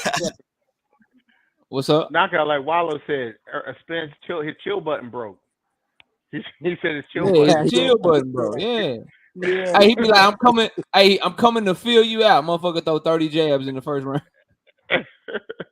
Hey, I'm coming to fill you out. Why you throw 60 punches in round one, bro? What are you doing? You said you were filling them out. Yeah, I feel that, bro. That's just what it is, man. You know what I mean? It just but what I want to ask y'all, bro. Oh, yeah. I'm gonna switch. Oh, go ahead. Yeah. Somebody said KO? Thought I heard KO. something. Yeah. What Uh, up? yeah. That you hear me? Yeah, I hear you. Okay. What's up? If I hear people always talking about that. I hear people always talking about that. Crawford is a better boxer. How is Crawford a better boxer than Spence when the object is the hit and not get hit? Who do that better out of Spence and Crawford? By the numbers, Terence Crawford gets hit a little less than Spence, but Terence Crawford hasn't fought the competition that Spence has fought. When he fought Sean Porter, he got hit a lot more. When he fought Kell Brook, he was getting jabbed a lot more. And he's been, to me, Spence is better with his high guard. He's better at catching and shooting shots. He's better just fundamentally on defense, manipulating his guard, parrying, and stuff like that. But Crawford relies more on his athleticism and his length and not so much his fundamentals. So fundamentally, to me, I prefer Errol Spence's defense over Bud Crawford when we start talking about fighting at the highest level. Hey, Spence, he can roll with punches too. Yeah, he can roll with That's what he shots. be doing. But his That's main, something. he's at his best to me when he's walking behind his high guard and he's looking to catch and parry your shots and just catch and shoot and fire back. He can roll with shots, but I like him I like him from the high guard better and just walking to you behind the nice stiff jab, keeping the jab pumping, using the jab to frame you up so he can get inside, work the body and shit. That's when I think he at his best. Yeah, that's when he It's all start breaking niggas' bones and shit. When he I do think that he's shit. also at his best when his opponents are in the high guard as well. If you look at, for instance, Ugas, you look at Lamont Peterson, the guys that he's put a lot of damage on are guys who use the high guard a lot. And if you take a look, 'cause I've watched the film. If you take a look at Bud last fight against Avocado, that's how he dealt with the pressure. He dealt with Avocado's initial pressure when he was catching them with the high guard. Same deal with Mean Machine when he got dropped, in the high guard. So I think that's going to play a huge factor. Is how is Bud going to defend what's coming at him from Spence? Is it purely going to be movement, or when Spence gets on the inside, how is he going to defend? Because guys who have a smaller frame than Spence, guys who coming up in weight, like if Bud is a strong dude, but if you look at his physique, I mean, he's built like a smaller guy coming from a smaller weight. Like Yeah, he like an little. He look like a little boy standing next to Spence. Yeah, so I'm just saying, Spence be breaking guys through their guard. So I don't know. I think like realistically, I really feel like Terence Crawford in this fight only has a puncher's chance. Like if he has to hit Spence with something, and you see Spence knees buckle, then Spence got problems. But I think if we don't see Spence knees buckle in this fight, Terence Crawford is not going to come out of that fight the same guy at all. Yeah, I've already predicted ain't gonna be no rematch, bro. He gonna be shell shocked. Same thing. Ain't gonna be no rematch, bro, at all, bro. This shit gonna be one way traffic. Either and obviously I got Spence, but either Bud gonna catch him just like his fan think he gonna catch him early and catch him and hurt him, and he gonna do his thing, and it's gonna be easier than like his fans saying it is, or Earl gonna really beat that man down, bro, like I think he is, and I just don't a fight like this with this much animosity, bro, this much bad blood. So at this level, I think these guys, somebody is better than we think they are, and somebody ain't what we think they are. If that makes sense. Yeah. Somebody is really that good, and the other one is really just overhyped, bro. And we're gonna find out which one it is, in my opinion. I got a question there. Can Crawford take a body shot? Because I got Spence winning by a body shot. I mean, and I don't think Spence can take a body. Not Spence, Crawford. He's a you know what I'm saying? He gonna be in great shape, but I don't think if you just let Spence work your body, bro, eventually either he gonna stop you to the body or you ain't gonna move no more, and you gonna go into defense mode. Like if he gets Mean Machine. See, Spence make you feel like you gotta protect yourself, bro. Go ahead. Yeah. I don't know if it was Mean Machine or what's the brother? Which one? One of them hit Sean Porter? in a body. No, not the Sean Porter. I'm talking about Jose Benavidez. I don't know. One of them hit. Yes, one of them hit him in the body, and it made him jump back up. Oh, that was Benavidez. Yeah, Benavidez. Yeah. Okay, yeah, the body shot. Bud is actually looking. He's looking to counter Spence when he jabs to the body, but he needs to be more concerned with Spence breaking distance and getting on the inside and going to the body. That's where he's gonna really have his problems at. Already. Well, look, man, we pretty much all agree on this. I'm gonna liven it up a little bit, man. I know some people disagree and shit, but I wanna ask Joe and Bullet. I want to ask you want that smoke KO? Did Regis send Devin a contract, bro? I don't know. I ain't seen nothing. Yeah. So why Devin can No, talk not shit to that. him, but he can't talk? Why What do he you talking mean? But shit to Devin him? the A side on that. But I'm saying though, why he talking It shit don't to matter him? if Regis got a bill. Devin the A side when he come But up. He might walk he out with a expecting little last. he got to get an offer from Regis promoter though, right? Unless Devin putting up the How many network, right? He how many said he gonna times send him an offer, didn't he? Canelo the A side to Charlo, but who sent the offer, bro? PBC. Because they got the network. The But zone is he the network. but he ain't made no decisions yet. I'm just saying, bro. You like that Nokia, shit, man. You What like you that? You mean? like let Devin talking that shit? Nokia. I don't. It was I'm cool. just asking. You It didn't like make me Devin happy. talking that? Yeah, Omega was Red. cool, It was too. Omega, it was too much. I agree. I can't. You know, Omega. I can't just. Nokia, I don't think just that. sit here cool, and though. agree all night, bro. I gotta switch it up. Get my juices flowing. What you say, Boxing Daily Podcast? What'd you say, Boxing Daily Podcast? I don't think that a contract has been sent, but Devin has said that he spoke to Eddie Hearn personally. So I think like it's more of like a mutual understanding that that's the fight that's gonna happen. No contract yet, but they might have talked. But Jack Catterall is supposed to be up next for old Regis. Man, if Dev sent a warrant, he made it send a warrant. We don't know. We don't know. How many times? I'm just asking, bro. Do y'all like Devin popping his shit to Regis? That's all I'm asking. It was cool. It was what you want us cool. to say though?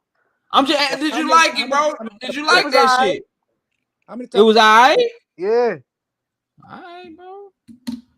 How many times you got to bust a tank? There's some toxic shit here, KO. I know, OG. Whenever you talking about Devin Haney, Tank Davis, it's and gonna all get them toxic. Because people don't keep the same energy, That's why I OG. ain't like talk about this shit, man. OG, they don't keep the same energy with me though, OG. When I talk about Bud and when I talk about Benavidez and I talk about all the other fighters, Knockout, he keeping it real. He telling the truth. But then when I talk about, you know what I'm saying? When I talk about these other guys, Devin Haney, they get But you know what though? But didn't Bill tell you on BF that he wasn't gonna say nothing until the man get out of jail? Yeah, that's what he said. That's what I'm saying. So just all right, there hey, bro, bro, didn't you say wait? Now Bill Haney is class personified. I got it. Now he ain't gonna say shit till the man get out of jail. But when the man got arrested, he was passing mug shots around. Hold on. I'm here now. What the question was? I got to ask you about the mug shot. Did you get Nah, the mug hold shot on. for real? Man, Look, I'm not plugging the channel because I don't fuck with the channel. Okay. But yes, bro, I saw this with my own eyes. No, this is what I'm saying. That shit, bro. This is what I'm saying about the thing with the mug shot. If whoever took that mug shot didn't distribute it to Bill first, and then he distributed it all over the internet, hell, 99% of people, that's where they got the mug shot from. So if he gave that mug shot to one or two people, it really ain't no big deal. Not in my opinion, it ain't. No, it's not. I got it from the internet. It's not. I'm just saying, if you do that, then you can't tell me that I don't want to talk shit about him while you're in jail for 1 month. All right. Hey, I'm here now. Regis, I'm here now. Hey, check this out, and then I'm gonna catch Ricky Williams' question that he asked me. Y'all check this out, right? So this the shit that I be on, bro. I guess my mind just work different. So you won't talk shit about Tank because he in jail for a month or whatever, and you don't want to talk shit about him in jail. But you talking shit about Regis right now. But Regis just fought a month, 2 months after Tank. So Regis won't be available any quicker than Tank will be available because Regis just got out of a fight too. So I don't understand. Like, what's the difference? He can't weigh his options. He can't weigh his options. Yes, he can. Yes, he can. So let him weigh his options. Yeah, you can weigh his options. I just want Tank to be one of them, bro. You know what's the difference, KO? What's the difference, Bullet? Talk to me. The difference is that Regis promoter openly put out there in the public that his fighter wants to fight. We don't have nobody represent. You're gonna say the coaches, but we talk about somebody that can make the fight.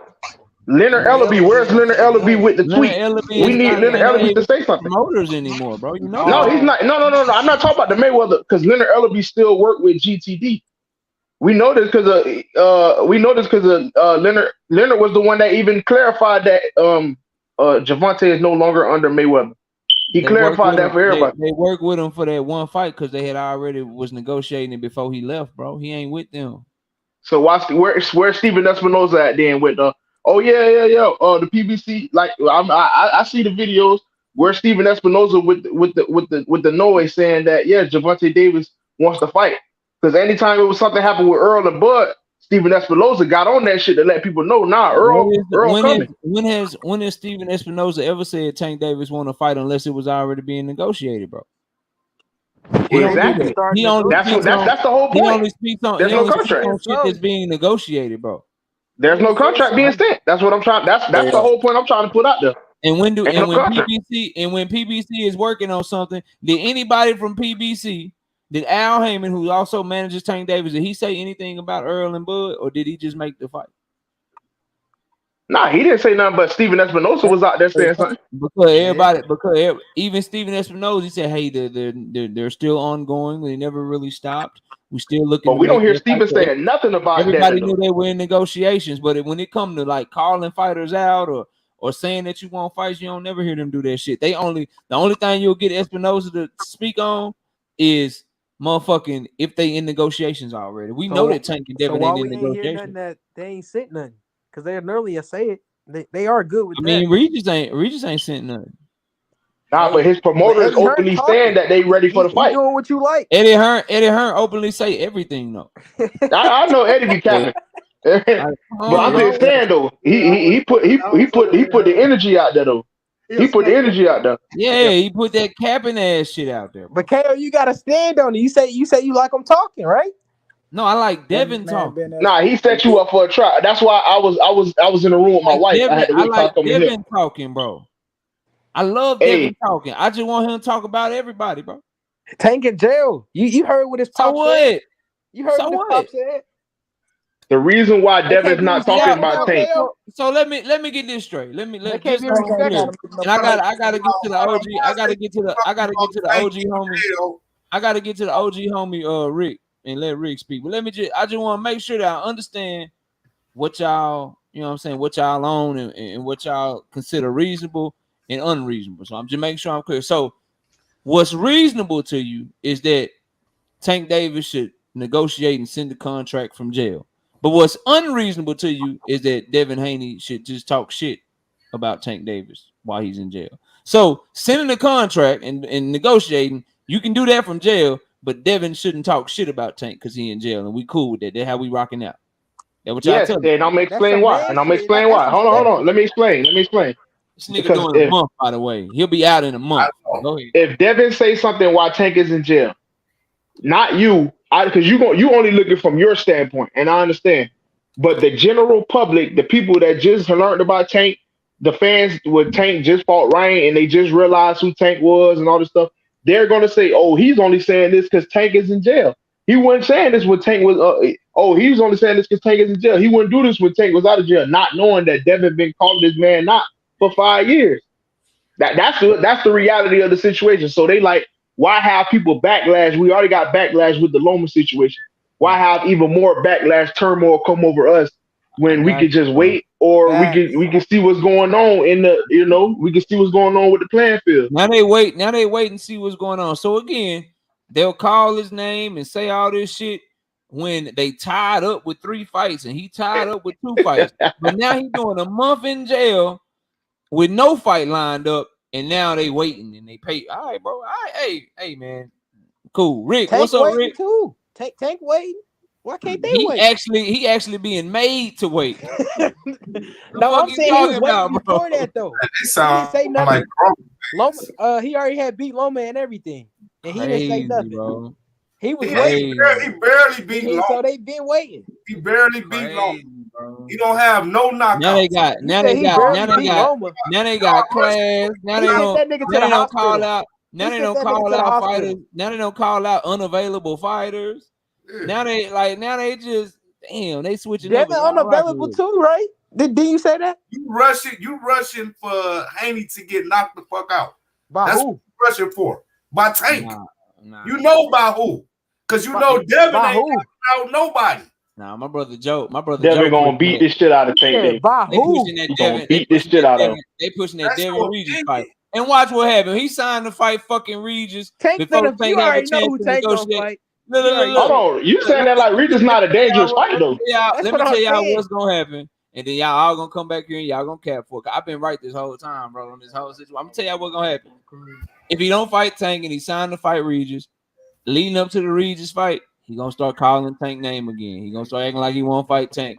Well, He when Tank gonna send that talk about contract? Tank more than fucking Regis. And then when he do that, y'all gonna go right back to saying Tank ducking him. Y'all gonna forget that They he ain't still say that waiting. nigga name at all. Y'all gonna forget that he ain't act like he want to fight at all. Y'all gonna forget that he said it was Tank and he standing at 135 for the whole year. Y'all gonna forget Has all he that left? shit, bro.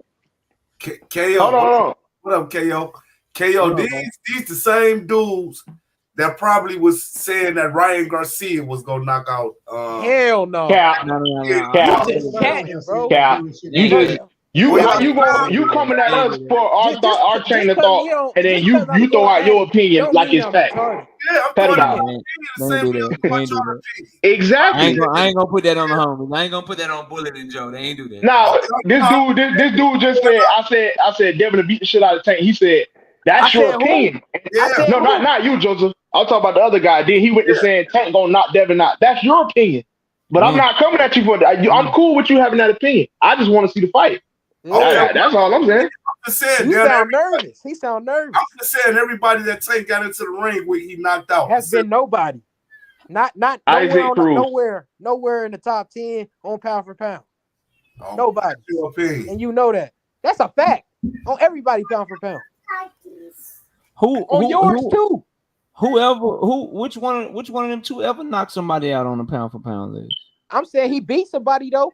Two of them. Devin ain't got a. What's worse though, K? I'll be asking my homeboys this question. Devin What's got worse? two of them. What's worse though? Getting in a fight and having a tough fight and then hitting somebody with a good shot. You timed it. You did everything you need to do. You knock them out, or getting in there and getting your ass dominated most of the whole fight. And I ain't talking about the Loma. I'm talking about majority of his other opponents. What's worse? Man, he sent that nigga Loma to the hospital. Get your ass knocked the fuck out. Man, hell no, because there's always an excuse with that. You got Rolly still saying to this day he caught me with a lucky punch. But if Rolly would have fought Devin, he gonna be like, oh, Rolly he is couldn't say calling nothing. out Errol Spence, bro. No, I'm just giving an example. I'm just giving an example. There's always that excuse. You could use that excuse. I was winning, even though I don't even feel like he was winning that fight. But there's that excuse. I was winning the fight, and he caught me with a lucky punch. I just had my chin in the air. Rather than Devin beat the shit out you, and there's nothing you can say about it. Listen, this how you know it's worse. And you did what we did. Shit, after Devin fights you, motherfuckers want rematches. After Tank fights you, don't nobody want. Hey, motherfucker be good. They be That's because they straight. didn't got them millions. They don't want to fight no more. So They who be want to fight Devin for what? What Devin? What is Devin giving his opponents? They make their highest payday fighting there. What you talking about? Devin Haney opponents make their highest payday fighting him, bro. Okay, well he just said, old boy, Tank, they making millions. Nah, So, what I'm saying is, what I'm saying, Lomachenko, he want to fight Devin again. Leo Santa Cruz, he good on Tank. So why Loma not pressing him? Why he ain't pressing him? He just talking, why he ain't pressing it then? Motherfucking Loma want that motherfucking Loma number one, ain't he? like a motherfucker. He want Loma, that Loma number one, ain't he? Hey, Ryan Garcia want it back. In a minute. Ryan Garcia want that shit back. I'm going to 147. Ryan Garcia want it back. Where Loma was saying after the fight, he no rematch. He don't want to fight. No, you don't want to fight. He don't want to fight. Don't want to fight, man. He got his ass whooped. He went to the hospital. Hey, all I know is Camboso was like, yeah, I'm good. I'll fight you again. I want that. Camboso side of the head was bleeding. That nigga know he ain't had no chance to win. He like, his side of the head was leaking. What are you talking about? Hey, Loma number one in all the sanctioning bodies and ain't activating now. Now mandatory. And you know it. Ain't activating now. Now mandatory. Why you think they put him number one? Because he ain't activating nothing. He can activate it at any moment. You know why? You know why he ain't activating nothing? Because your boy gone, bro. He gone? He's still there, right? I already told you. See, I'm not gonna sit up here and count with you. I already told you I want Dev to go to 140. So I ain't even gonna sit here and play that game with y'all, boy. Stand on his word. He should go to 140, but he ain't going yet. But Devin is standing on his word. Hold on. because he said before the fight, see, y'all going off because I know y'all gonna say y'all always take Bill's word. Yes, but Bill also said Devin is the boss, and Devin said I will see how I feel after the fight. That way That's y'all what Devin fall. said. See, bro, Listen man, to the fighter. let me let y'all in on the trick, bro. Maybe I ain't letting up. Let me catch the super chat. I'm gonna put y'all on some game, bro, so y'all can maybe then y'all will start rocking with you, bro. I'm gonna put y'all up on some game, bro. Shout out Devin Sonia with the $5 in super chat. Says, man, stop it. Bill was spreading that mug shot around like COVID. Now they want to be respectful. Oh yeah, I'm with you, Devin. You know I'm with you. But let me put y'all up on some game, bro. Real shit. So this is the play. This is the play. I'm gonna tell you the play. What they do here, bro, they tell y'all everything, bro. They tell you everything. Oh, we're gonna stay at 135. We might go to 140. I gotta see how my body feel. I gotta see. So they put everything out there. Boop, boop, boop, boop, boop, boop, boop, boop, boop, boop. They put everything out there so that way, when they make whatever move that they make, brothers like Joe, brothers like Bully gonna be like, well, shit, he said he was gonna do it. You know what I'm saying? KO, you said that on BF Live, bro. We That's already what they heard do. that. That's what they do. Maybe clearly you didn't hear it. Yeah, I did. If you hear it, No, then hold you on, listen hold on. to it. But the You know thing what? is, You hold heard on, hold it. on. You heard it. Your ass just ain't listening. Hey, That's all. this why I'm You finna heard get you. it. You ain't listening This to why it. I'm finna get you. Ah. Just because the KO also said, I know, because you want to put the pressure on Devin to talk shit to Tank. You want to see the fight now, but before, see, I know you gonna stand on your principles. Everybody else in the chat they gonna just type. But you also have said that yes, because we seen Devin Ben saying he want to go to 140 after Devin fight one top contender, which was Loma. He could go up to 140, and if he go up, it's not a duck and Tank. Everybody else they don't remember that. I remember it. But I know you No. want to push the fight with him and It Dale. still I gotta know. be Tank. He can fight Tank at 140. I I don't feel give you. a fuck. Cause I don't Yeah, want. but I'm talking about the See other what's gonna guys. happen then, bro. Then what's gonna happen? Tank gonna knock his head off his shoulder anyway. But if he Yeah, knock his head off his shoulders at 135, my That's brother how Joe gonna you be like, feel. man, That's how Devin you was feel. weight trained, bro. That's how Devin you was feel. weight trained. I know, bro. I know that's how I feel. You feel like Devin gonna win, but I'm telling you right now, if they fight at 135, you gonna be like, hey man, if Tank win, you gonna be like, bro, he was weight drained, bro. Why Tank do that? Tank ain't want to fight him at his best. Tank ain't want that. So I don't want to hear that shit. I want to fight at 140. I do I too. think Devin beat him either way, but I You, just know he's more healthier at 140 though. Nah, bro. Listen, I'm gonna you keep it know 100 with you know y'all. what Devin's trying to do? He got no shot at 135, Devin's bro. I don't know. He He gonna ain't got outbox him listen, either bro. way. I ain't He gonna just outbox up him Devin. here. either way. I ain't just up here, you know what I'm saying, trying to lie to y'all or just, bro, the way he looked against Long, bro, he ain't got no shot at 135, bro. None, bro. None. Dog, he Devin's he ain't got no shot at 135. He done outgrew that shit. That's why if they need to fight at 130, 140. I feel like Devin is the undisputed champion. He can negotiate that shit. And I'm gonna be on Tank helmet, and I'm gonna be like, say, bro, like, you know what I'm saying? You fought Ryan at 136, and Ryan, he wasn't no champion and shit. Like, at least give Devin like a catch weight 140 something, bro.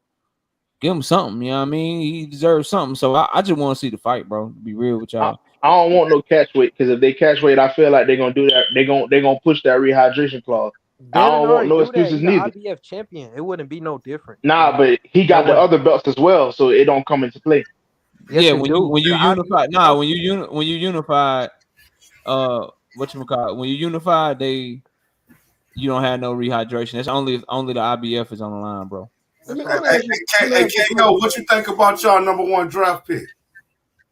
Who's y'all?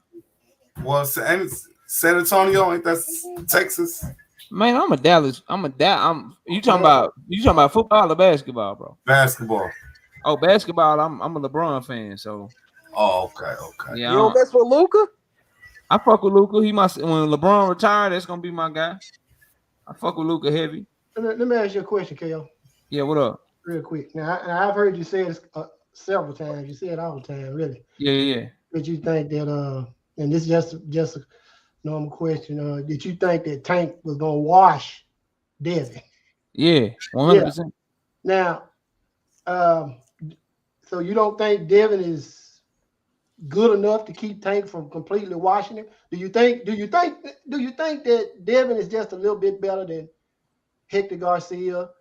Yeah, because he didn't wash Hector Garcia. It was a pretty decent fight to Tank finally figured him out and hit him with one of them bombs.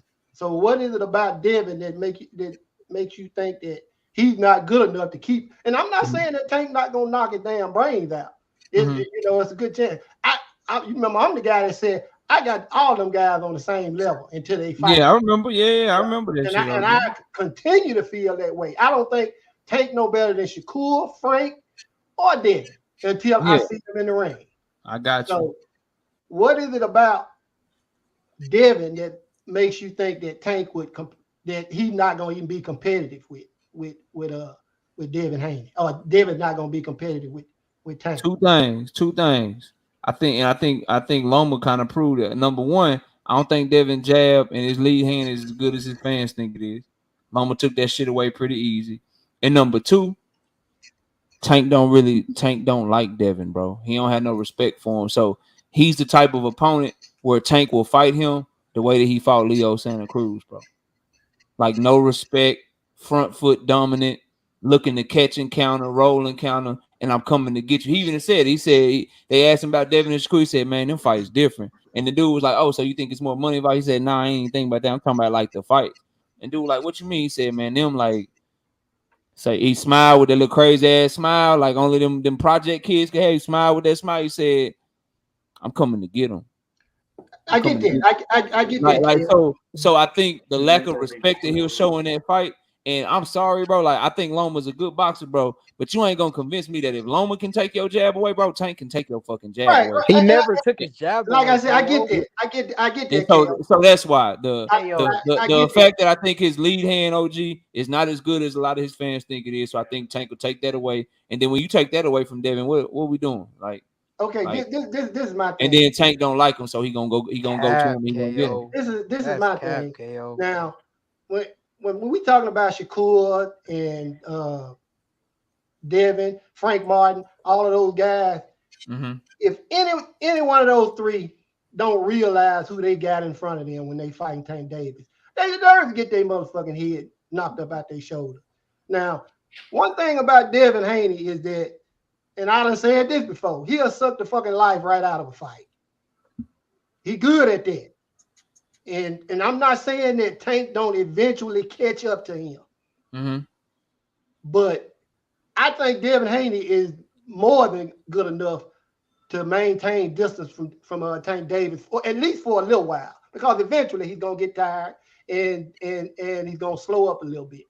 But, I hear you. I just don't think that he's just gonna wash Devin Haney. And like I said, I don't know if he can beat Dev. I don't know if Dev can beat him. But I think all those four guys that I just mentioned, Frank Martin, Shakur Stevenson, you see how Devin looked when he had somebody in front of him who was skilled. And I think all of these guys is gonna look like that once they get in front of one another. And I just don't think that Tank gonna run off on nobody, because he hadn't really ran off on nobody. Okay, I got a question. I got you. I just don't belong in the ring with it. And I got you, OG, and I answer your question, Joe. I hear what you're saying. I would just encourage you to, or I would just say my response to that would be like, I hear you, bro, but and again, that's why I want to see the fight. Maybe I'm misspeaking, or I'm reading the talents of Tank Davis wrong. But here's a couple of things I know. I know that Tank Davis is better at closing distance and better at mirroring you and getting you to fight with him.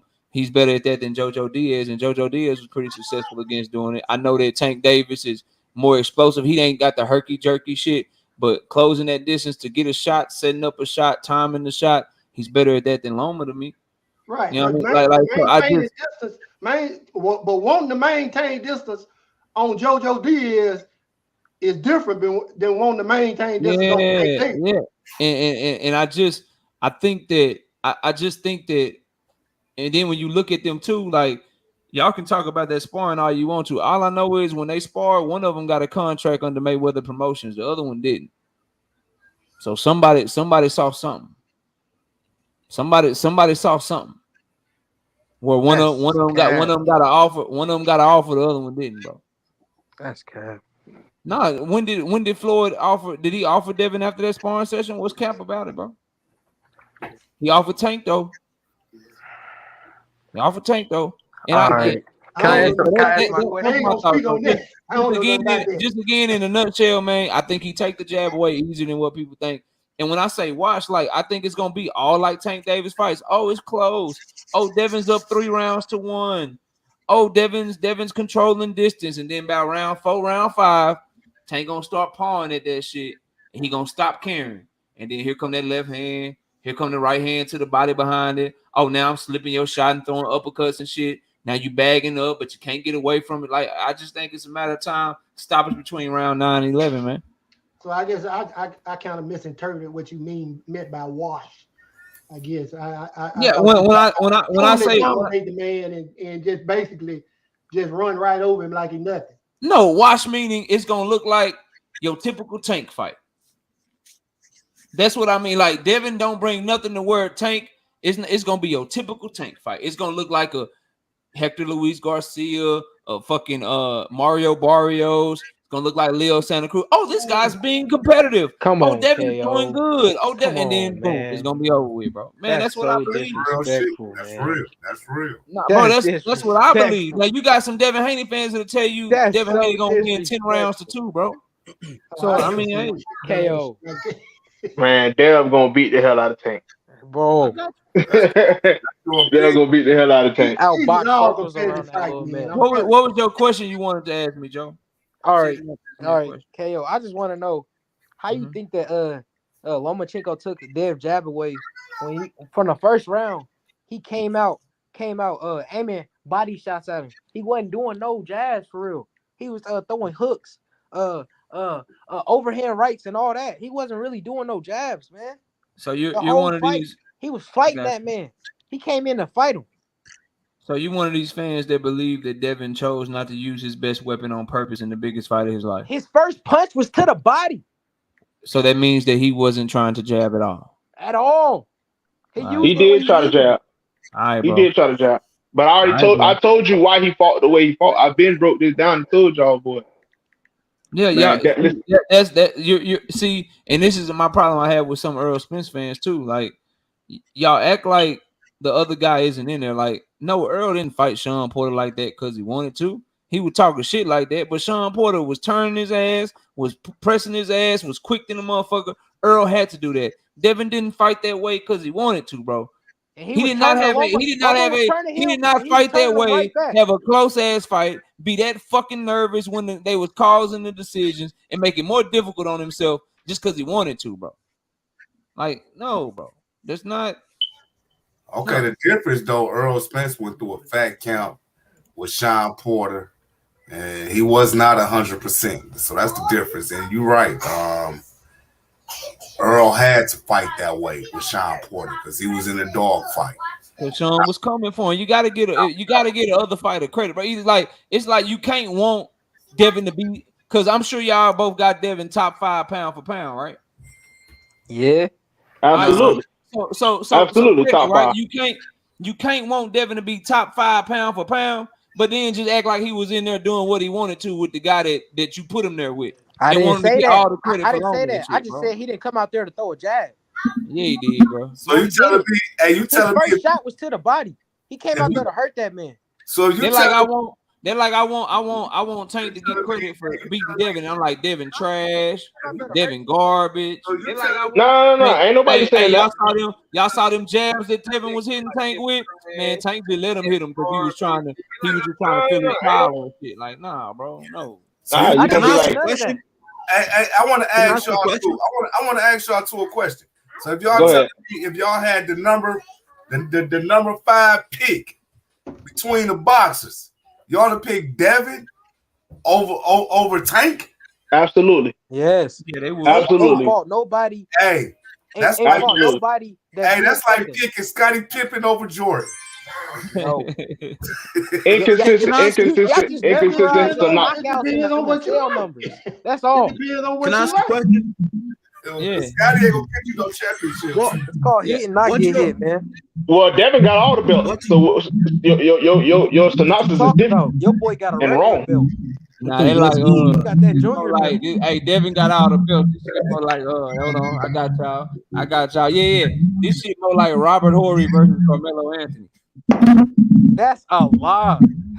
Now you just showing out, KO. Now you just trying to show out, man. KO, man. He know he Knock capping. it out. Hey, KO, I saw your show earlier. I couldn't get on because I was at work. But you was talking about that earlier today about the belts. That was yesterday. That was the debate last night. Okay, what was that about the belts? I don't know. Homie say he wanted to debate me, so he gave me the question and we debated. Yeah, that was last night. Cause I clicked on, I voted for you, but I had to go to bed because I had to go to work. So, what I wanted, I suggest you go watch it, man. It will fire, bro. We caught us a body, you know what I mean? Caught us a little body action, something like knockout. Hey, let me jump in and knock out. Yeah, talk to me, Rick. I've been waiting on you, OG. I was like, when he gonna come out mute? You in there chilling and shit, laughing at us and shit. What's up, man? Yeah, man. Let me backtrack for a second, then we can get back to Dev and Tank. Hey, it's your show. It's your show, Rick. Go ahead. Check it out, man. Just like somebody just mentioned, because I wasn't able to chime in on the Bud and Earl Dawg question.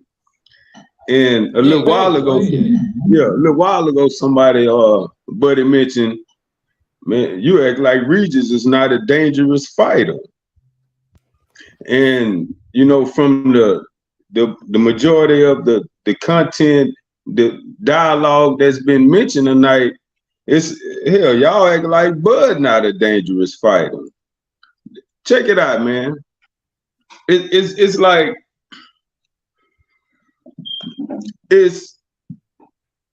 but the second dude just mentioned, he said he just don't see Tank just running over there and shit. I don't see Earl just running over Bud. Dog. When we address the topic of who got the bigger dog in them, personally, using a car wreck as an illustration really don't fit that definition to me, and I'm finna explain why.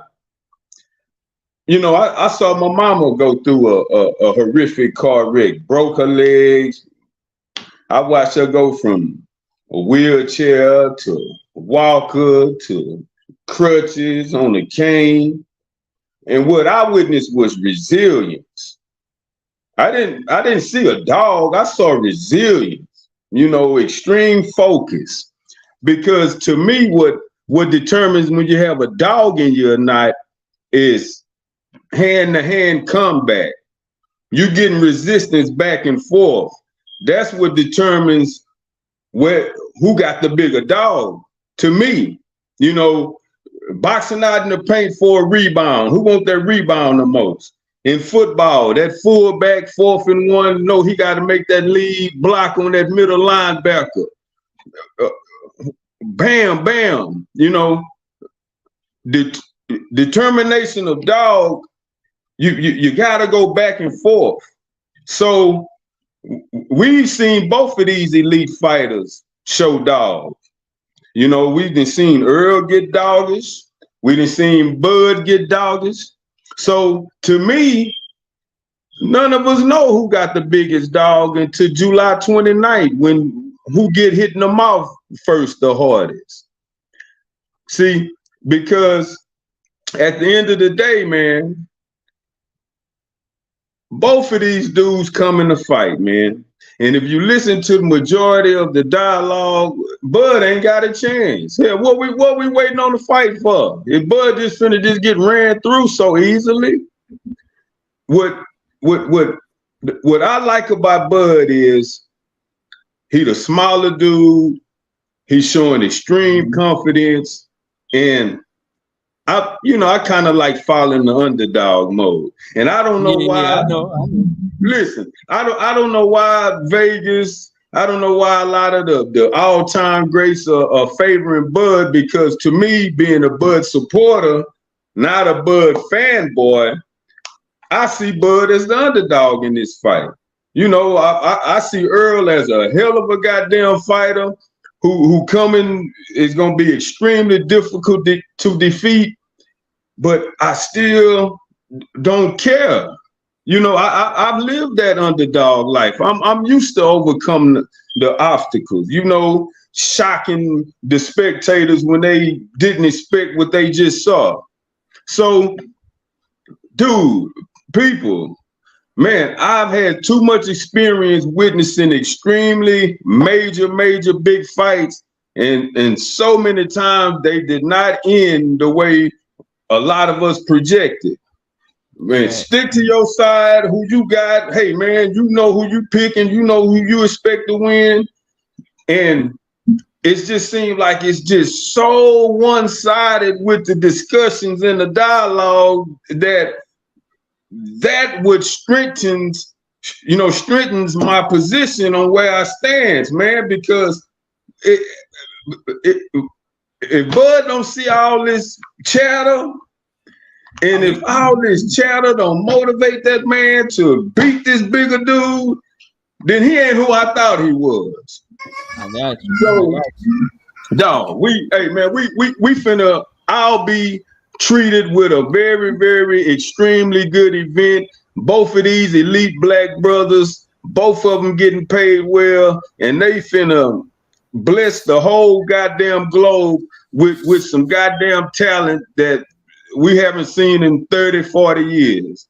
So keep counting Bud out is my whole point of that. I'm counting his ass out, OG. I'm counting his ass out, OG. Can I say one thing? Hold on, bro. I think you said a lot of intriguing shit. I would just say, for me, it ain't just the car wreck that makes me say Earl got more dog. It's how he chose to come back from it and who he fought after that. That shows dog. I feel like you got Bud, bro. He always look for them advantages and shit, and he always looking for more money and ways that he can make sure he got the upper hand. To me, Rick, that shows somebody that's uncomfortable being in the underdog position. That when he had an opportunity to really show, hey, bro, I said if I believe in myself, I win, I take less money. He had a chance to do that, but he chose to go do something to make him, fight more money. And I agree, they both have showed dog in the ring. But bro, who you show that dog against matters. Showing dog against, I don't know, like Mean Machine, turning up on him when he put you down and you got up and you beat his ass, or showing dog on Jeff Horn, or showing dog on those guys, bro. That's, to me, that's totally different, and that's a lesser challenge than showing that dog against coming back Danny Garcia the way you did, showing that dog against Eudenis Ugas coming off his best victory, showing you that dog against the champion. Like, it's just, I think it's different, but I see what you're saying, and I'm glad you're rocking out with Bud. And I think you're hearing the chatter that you're hearing just because of the channels that you rock with. Man. I think if you no doubt. And, if you was over there, because the same way there's a lot of people that might be counting Bud out over here, because I'm rocking with Earl all day. Man, I'm hearing Earl ain't got no shot. Earl can't box. He ain't no brawler. You know what I'm saying? Bud is a magical, mythical boxer that no one has seen. He's the greatest switch hitter, unicorn finisher ever in box. Like, I'm hearing all that shit too, man. You know what I mean? And everybody talk that shit though, cause I'm standing on mine. So right. Let me say this. Hold on. Let me respond to knockout. Then you can ask your question. Check it out. See, the whole point of even me coming up here is because me watch how I word this. Me as a Bud supporter, unlike the Bud fanboys who won't come up here, see, the Bud fanboys are the ones who gonna bring up car crash and he drunk and Al Heyman with the wrong side of the street, that old moist ass shit, a Bud supporter don't hold his hand, don't make excuses. Everything Knockout just said has validity. So, dog, when you're realistic about this, you don't have to go back and forth. You don't have to create narratives. You don't have to take up for grown men who move funny. So Bud clearly moved funny before he finally got here, but he's finally here. Now, what's up? What was your question, buddy? You on mute, AD. The reason why a lot of people, and you saying Buzz the underdog, the smaller guy, he's this guy. A lot of people don't like Buzz by the way he moves.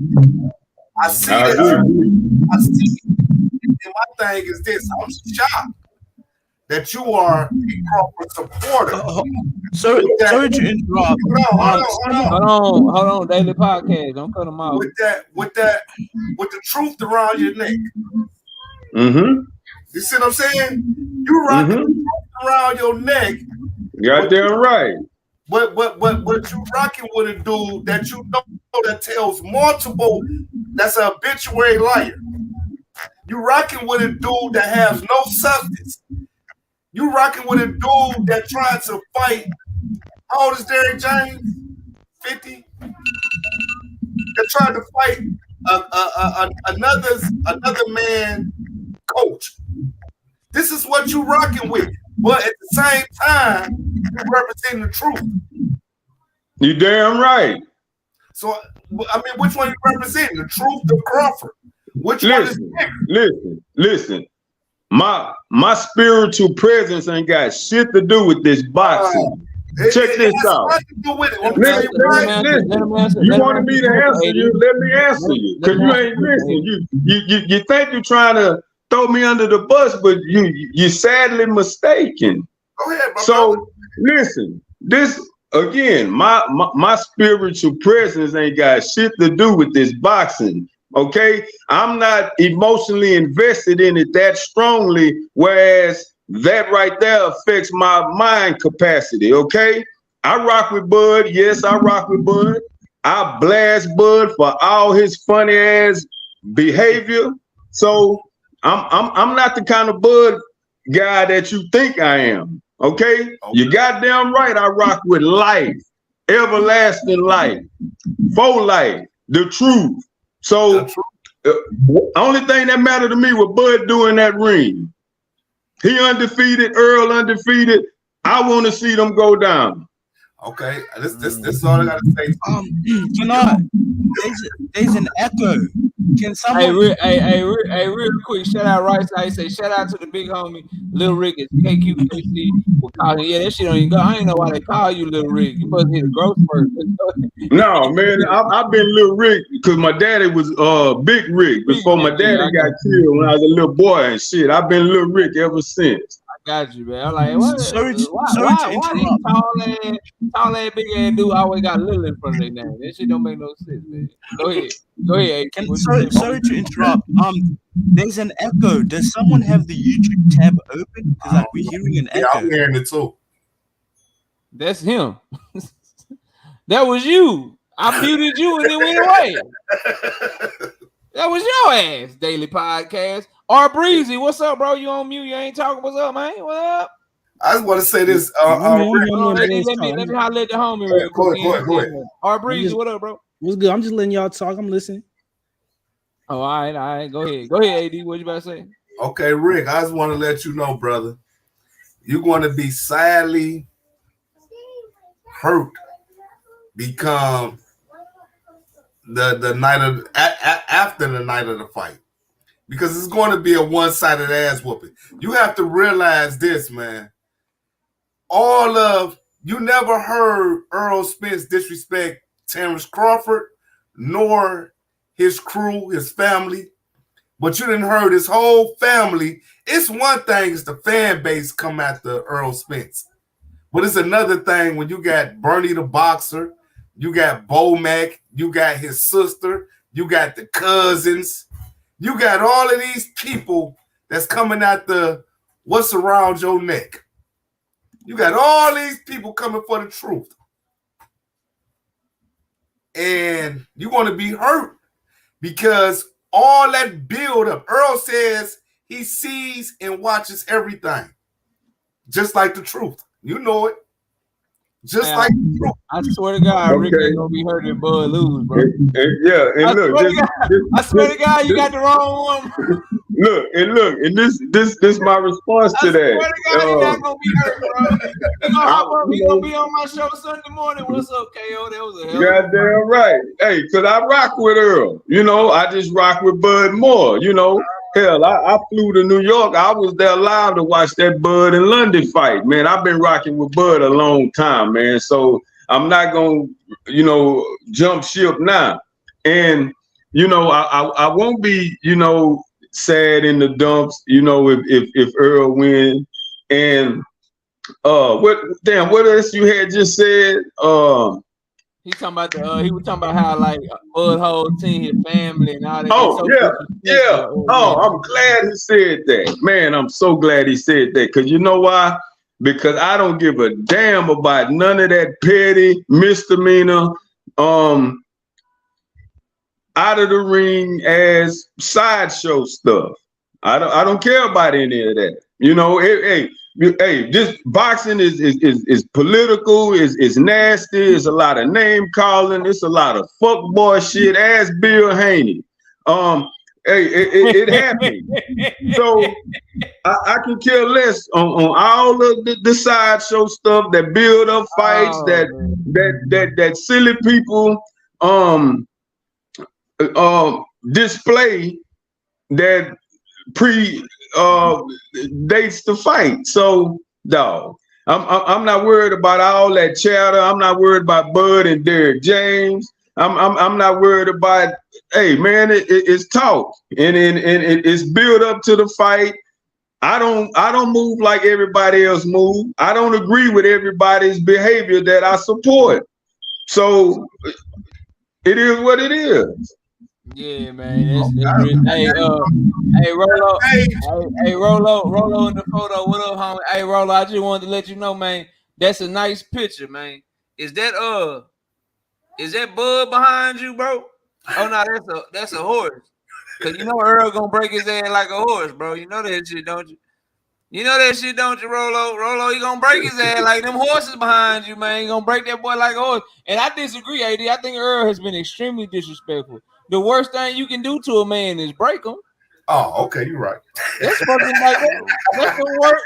That's literally the worst thing you can do is make a man be broken, bro. Like when you say some shit like that, bro, that mean like everything about you, I'm finna change that shit inside you. So, oh, Bud, you believe in God? When I get done with you, you ain't gonna believe in God. Knock out. You a good man. Hey, you a good man. You love your family. When I get done with your ass, you gonna be a deadbeat round this fight. Look, man, y'all know what? When two elite opponents meet, sometimes the expected it don't occur. Check this out. When the New England Patriots faced the Atlanta Falcons here in Houston for the Super Bowl, the last time they both was in the Super Bowl here, the only time the Falcons were. The whole season, the New England Patriots ran a 3-4 defense. 3-4 defense. So the whole playoffs, the divisional round, the AFC Championship game, 3-4 defense, 3-4 defense. The Super Bowl against the Atlanta Falcons, they opened up in a 4-3. They hadn't ran that the whole goddamn season. We don't know what's gonna happen in this fight, dog. We can project, we can speculate, just Earl just walking him down. Hey, we can project Bud countering, catching him between all them punches. We don't know what's gonna happen, man, and that's what makes it so intriguing. And we all can foresee what we expect to happen. And I'm with it. What's up, right side? I saw you come in, right side. Right side. What up, the right side? What up, family, man? Goddamn, man. I miss being on rocking with y'all, man. And man, I've been on the motherfucking road back and forth, man. Goddamn, look, I'm all right. I caught a body something vicious yesterday, Bro, I caught it on my ride to the A this morning, bro. I caught it. The brother had me so confused on what he was talking about. I was like, God damn, I'm glad I went judging that motherfucker, man. I was happy as hell. I was like, oh, hey, that was a tough one to listen to right there, man, I just had to tell y'all, man, y'all cooking, but hey, it is what it is, man. EJ finna put hands on that man. He finna put hands on him, and the energy he coming with when you hold on, right? So, hey, Rolo, I joked about that shit. I was trying to joke and shit. You told me that shit, man. I couldn't do nothing but salute you while they were talking, bro. You fucked up my whole joke, bro. I was like, God damn, I don't even want to joke about that shit no more, man. Hell, you man, condolences to you, man. I'm glad, them horses was beautiful, man. Rolo over here talking about, nah, bro, there ain't no horses. That's some shit that reminded me of my damn, bro. You made me want to not joke no more, but I'm glad, I ain't mean nothing by it, bro. You good, man. You good. Go ahead, right side. Go ahead. Oh, and I had to say, man, I forgot to say, man, shout out to my brother KO, man. The big homie Rick, man, AD. Man, much love to all y'all, man. Look. Yeah, what up, man? Man, with that dog question I heard earlier, man, I was listening. I was like, man, KO, man, I'm gonna tell you the truth. And I call it like I see it. You say that EJ the Pitbull, right? And Bud the Chihuahua. Mm-hmm. This is my question. Because one thing we can't say Bud ain't got dog in him. We can't say that. Now, when you bring into dog, right side. I got you. And that's gonna be my question. My question for you is, I believe you might have the size of the dog a tad bit wrong. Now, he may not be the Pitbull, the main motherfucker in the yard. But he not too far behind EJ in my opinion as far as having dog in him. And hey, I agree that EJ he done fought the better competition, so we done seen the bigger dog come out. But you can't tell me one of the things we love about Bud. Anybody who love boxing love the dog that Bud bring out in a fight. You know what I'm saying? And when he get clipped, you know what's gonna happen. The dog comes out. The question is when he get clipped by EJ, it's gonna be a totally different clipping.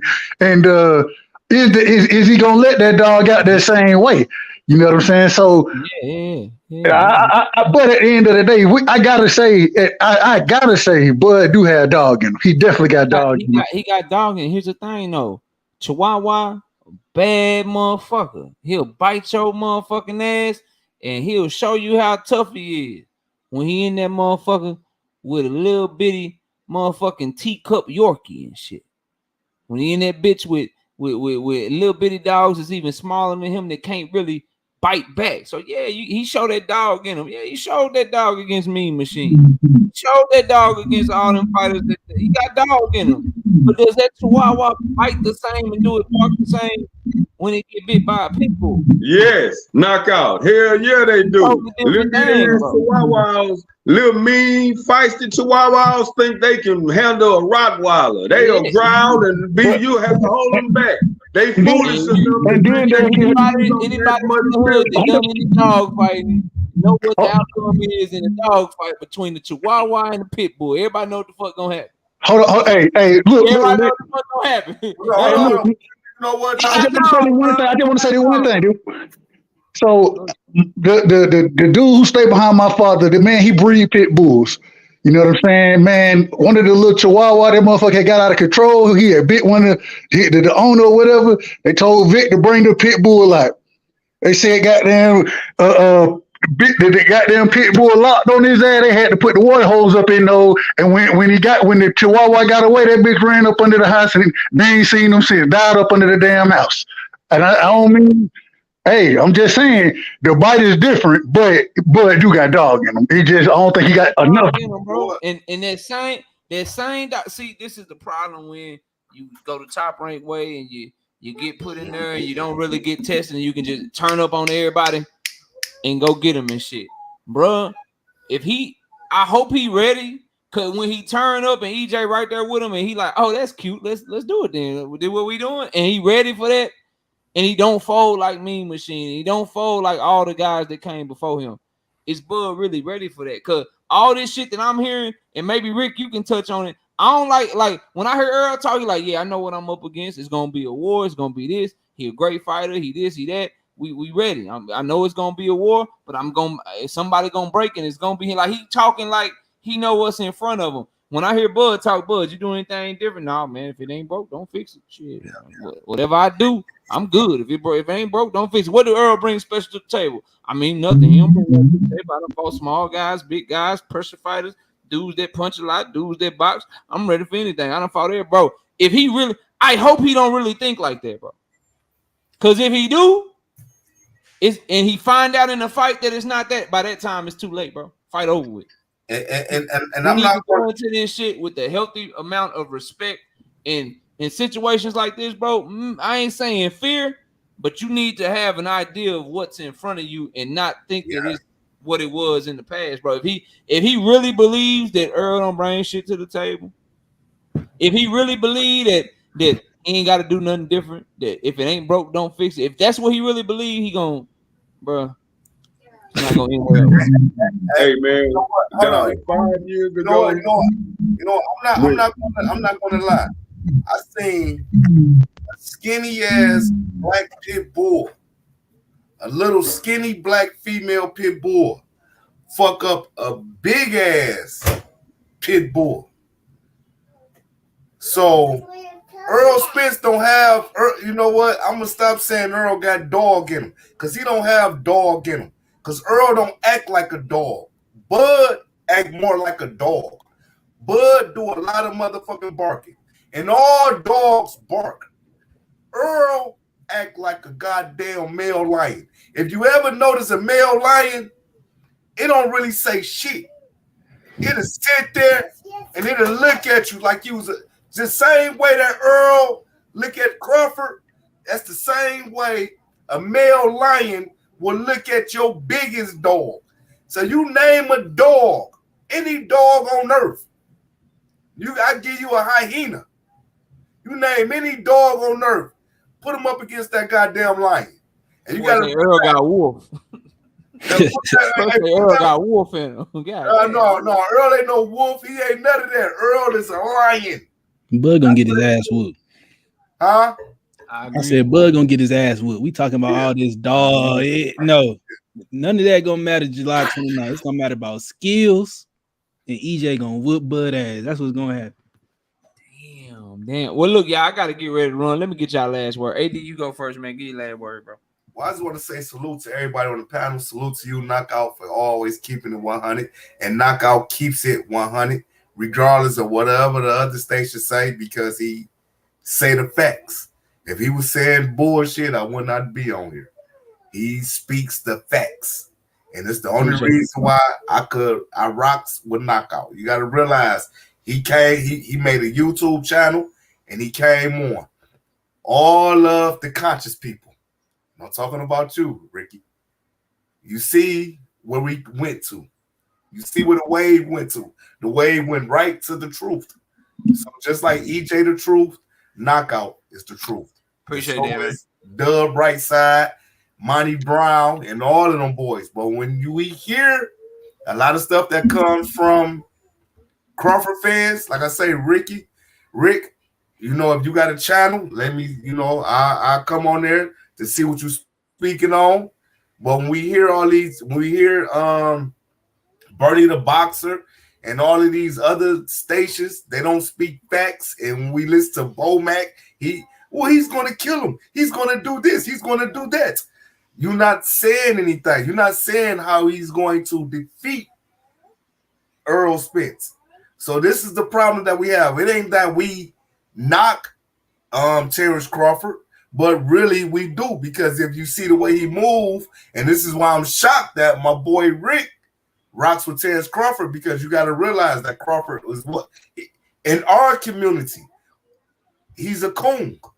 He's a coon. I wouldn't call him no coon, bro. He's a coon. I'll call him a coon because I wouldn't call him no coon, bro. The reason why I call him a coon is because he went right back to Bob Arrow. He went right back to looking for other white boys. He searched for white people all over the planet before he finally said, okay, let me settle down with the black man. And Rick, come on now. And I just want to know. I wouldn't call him. I wouldn't call him no coon, bro. I mean, Not you a know coon. what? I understand that because of what he did. At the end of the day, bro, he got a black wife, some black kids. He take care of his family, get back to his community and shit. A hell of a. I ain't doing that, bro. Yeah, I don't like Go that. ahead. I don't like that word, bro. Like, I mean, well, I that say shit real. Like, that ain't that. Like, I ain't no history, bro. But that's they used to call the slaves that would go tell on the other slaves that were trying to escape or some shit, man. Yeah, I mean, he moved like bro. That's what I would say.